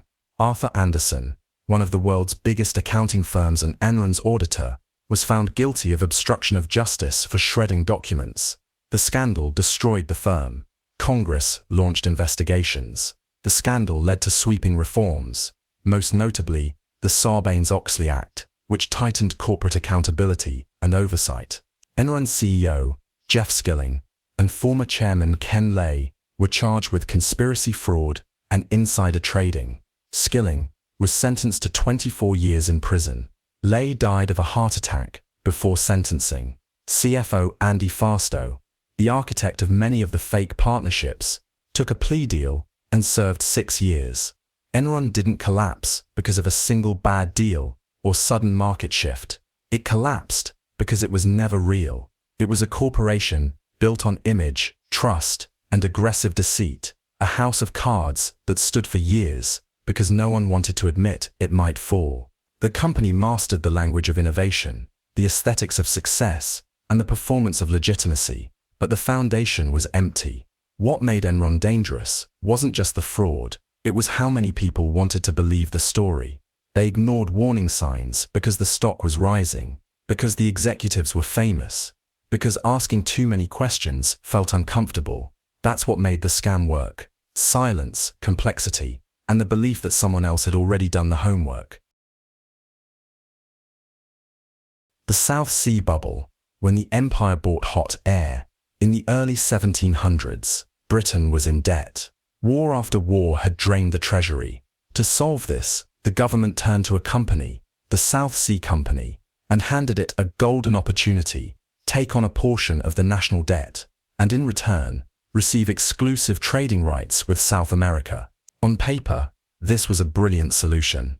The South Sea Company would grow wealthy through trade, Britain would reduce its debt burden, and investors would earn a profit. In reality, there was no trade, no revenue, no plan. What followed was one of history's first large-scale stock market crashes, a financial fantasy inflated by speculation, corruption, and blind faith in growth. The South Sea Company was formed in 1711, and it immediately began promoting itself as a gateway to unimaginable riches. It claimed it would dominate trade with Spanish colonies in South America: gold, silver, spices, slaves. But there was a problem. Britain was still at war with Spain. The trade routes didn't exist. The opportunity was almost entirely theoretical. Still, the company had one asset more powerful than ships or goods: government backing. Parliament supported the company. Politicians were shareholders. The monarchy gave it a royal charter. That institutional credibility was enough to drive public interest. Then, in 1720, the South Sea Company made its move. It offered to buy up a massive portion of Britain's national debt in exchange for new shares. The deal was complex, but the message to investors was simple: buy South Sea stock now, and you'll get rich later. And people did, in droves. The company aggressively promoted its shares. It staged public events. It leaked rumors of imminent profits. It even gave politicians personal incentives to support the plan. The stock price skyrocketed, from £100 per share to over £1,000 in just a few months. It didn't matter that the company had made no money. It didn't matter that no trade was happening. Investors believed what they wanted to believe, that this was the future of British wealth. This wasn't just the upper class. Everyone got in. Merchants, clerks, housewives, servants. People sold their land, emptied savings, mortgaged homes, all to get a piece of South Sea. Other companies tried to ride the wave. Some offered shares for completely absurd ventures, a company for carrying on an undertaking of great advantage, but nobody to know what it is. That was an actual listing, and people still invested. It was a national mania. The psychology was classic speculative bubble behavior. People weren't investing based on fundamentals. They were buying because prices were rising, and because they saw others doing the same. Fear of missing out took over. Rationality disappeared. This is herd mentality, amplified by national hype. Politicians were deep in it. Even Isaac Newton, one of the most brilliant minds in history, bought shares. When asked about the market, he reportedly said, "I can calculate the motion of heavenly bodies, but not the madness of men." He sold early for a profit, then re-entered the market near the peak, and lost most of it. But the truth couldn't stay buried. By mid-1720, cracks started to show. Investors questioned how the company could justify its valuation with no real trade income. Confidence faltered. As people rushed to cash out, the stock price collapsed. In just weeks, fortunes evaporated. The company's value plunged. Credit markets froze. Panic spread, and those at the bottom, who joined late, lost everything. Investigations followed. It was discovered that company executives and politicians had manipulated the market. Bribes had been paid. Books had been cooked. The scheme had been propped up by a feedback loop of lies and insider dealing. The public was furious. Several top officials were expelled from Parliament. Fortunes were seized. Reforms were introduced to control stock trading and prevent similar disasters. But the damage was done. Confidence in the market and in government had been shattered. The South Sea bubble wasn't the result of a clever fraudster or a clever trick. It was a systemic delusion, fed by greed, fear, and collective denial. Everyone saw the signs. Few wanted to believe them. The company promised riches it couldn't deliver. The public suspended disbelief. And when reality returned, it hit hard. The South Sea bubble remains one of history's clearest warnings. A soaring valuation means nothing if the business behind it is empty. And when trust is driven by speculation instead of substance, the crash is not a matter of if, but when. Luckin Coffee, the startup that cooked its own books. In 2019, Luckin Coffee was one of China's fastest growing startups. It opened thousands of stores in just 2 years. It claimed to be beating Starbucks at its own game, offering better coffee, lower prices, and a tech-first customer experience through mobile ordering and delivery. Investors loved it. Customers lined up. And when Luckin went public on the Nasdaq, it raised over $500 million. Its valuation peaked at $12 billion. 1 year later, it was exposed as a fraud. Luckin Coffee fabricated over $300 million in revenue. Fake transactions, fake customers, fake receipts, all designed to make the company look far more successful than it actually was. The story behind that fraud isn't just about bad accounting. It's about hypergrowth culture, unchecked hype, and a business built entirely on speed, not substance. Luckin was founded in 2017 by Jenny Chen, a former executive at ride-hailing giant Wirecard, and Charles Liu, a well-connected Chinese businessman. From the start, their strategy was aggressive. Expand fast, flood the market, and crush competitors with volume and discounts. They opened stores everywhere, in malls, on college campuses, in office buildings.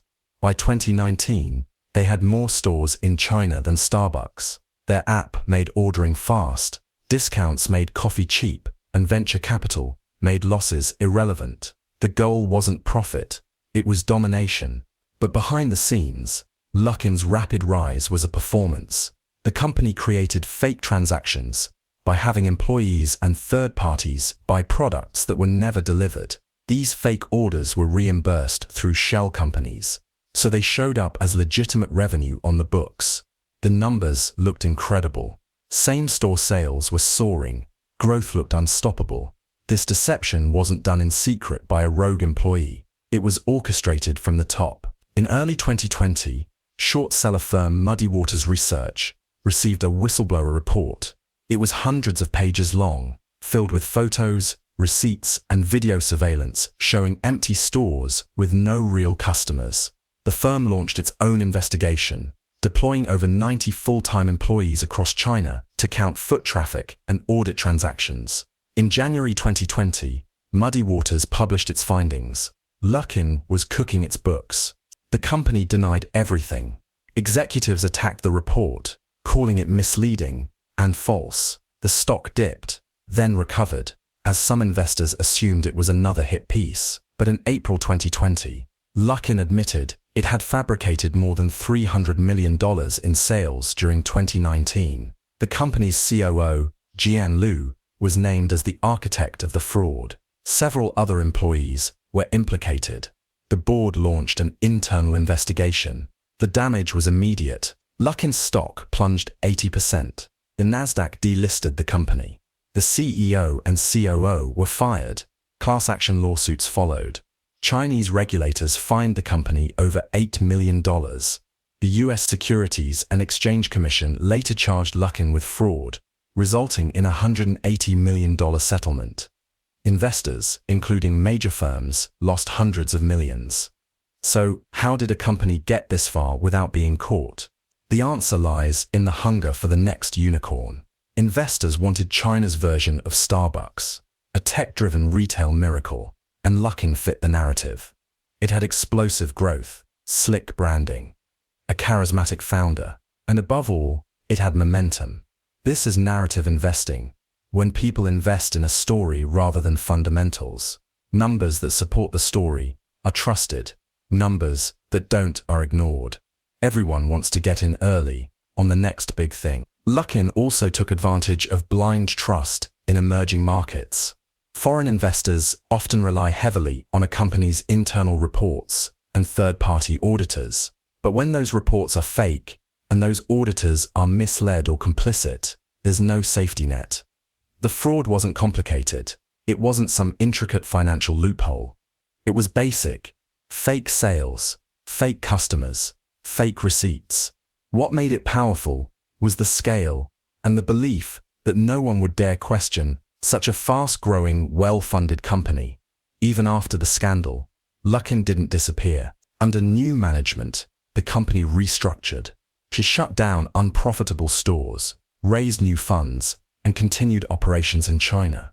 By 2023, it had become profitable, legitimately this time, and was expanding again. But the damage to its reputation remains permanent in the eyes of global investors.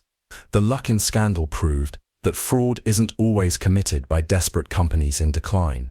Sometimes it's committed by ambitious companies trying to grow too fast and willing to fake success to keep the story alive.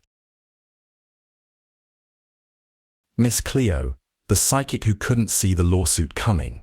In the late 1990s and early 2000s, late-night TV was filled with ads that all sounded the same. Dramatic music, flashing graphics, and a woman with a thick Jamaican accent staring into the camera. "You have to call me now," she'd say.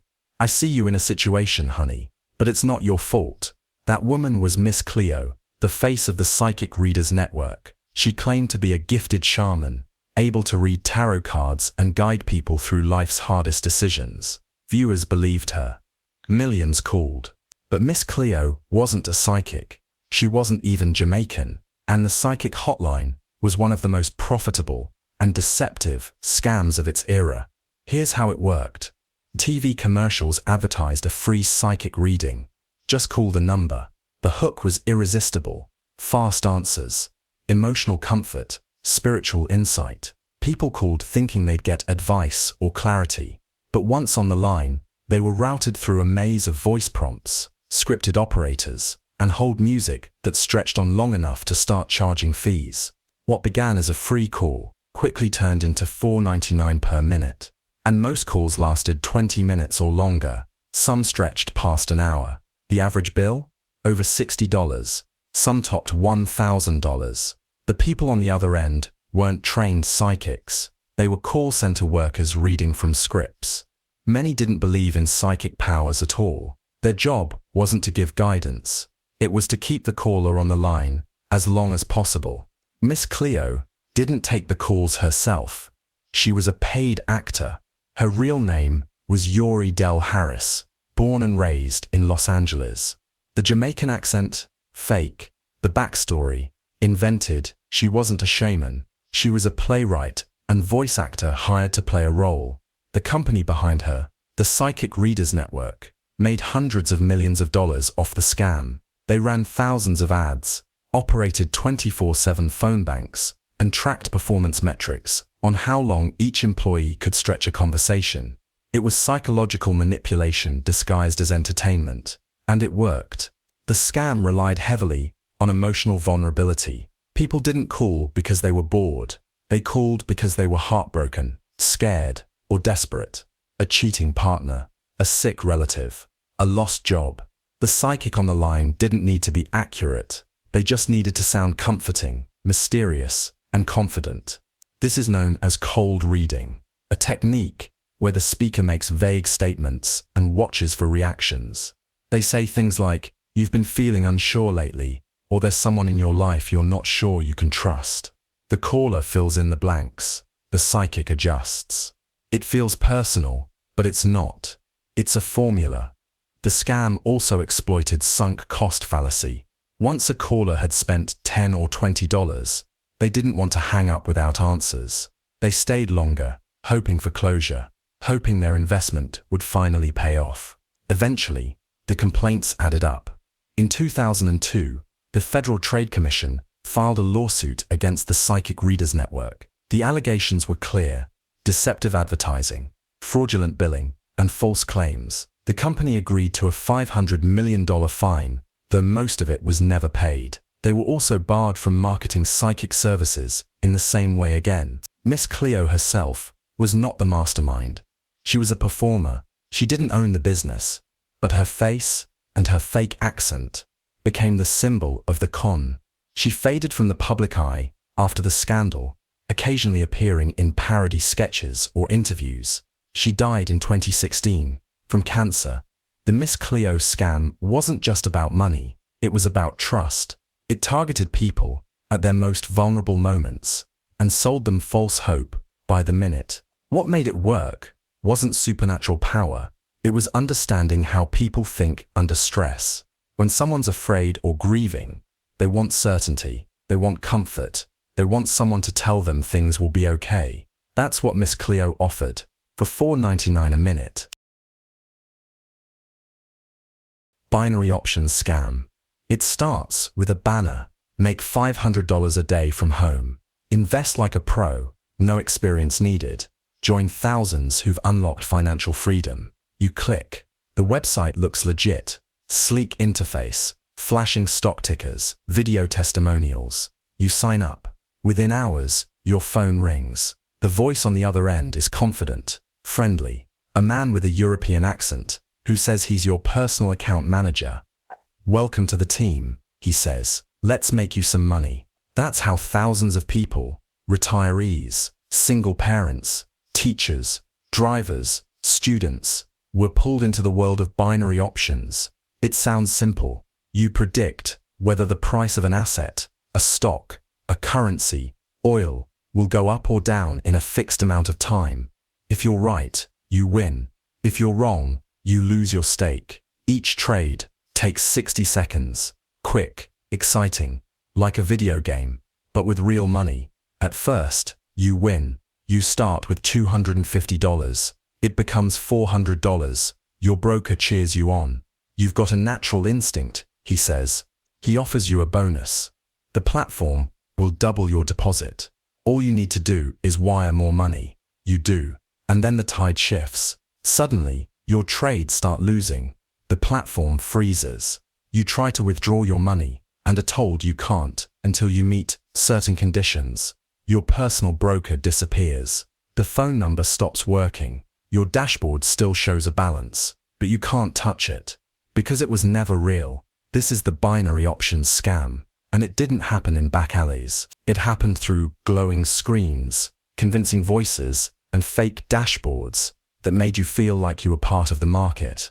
But you weren't. You were part of a performance. Thousands of websites, dozens of fake trading platforms, call centers filled with brokers using scripts to squeeze every dollar from you.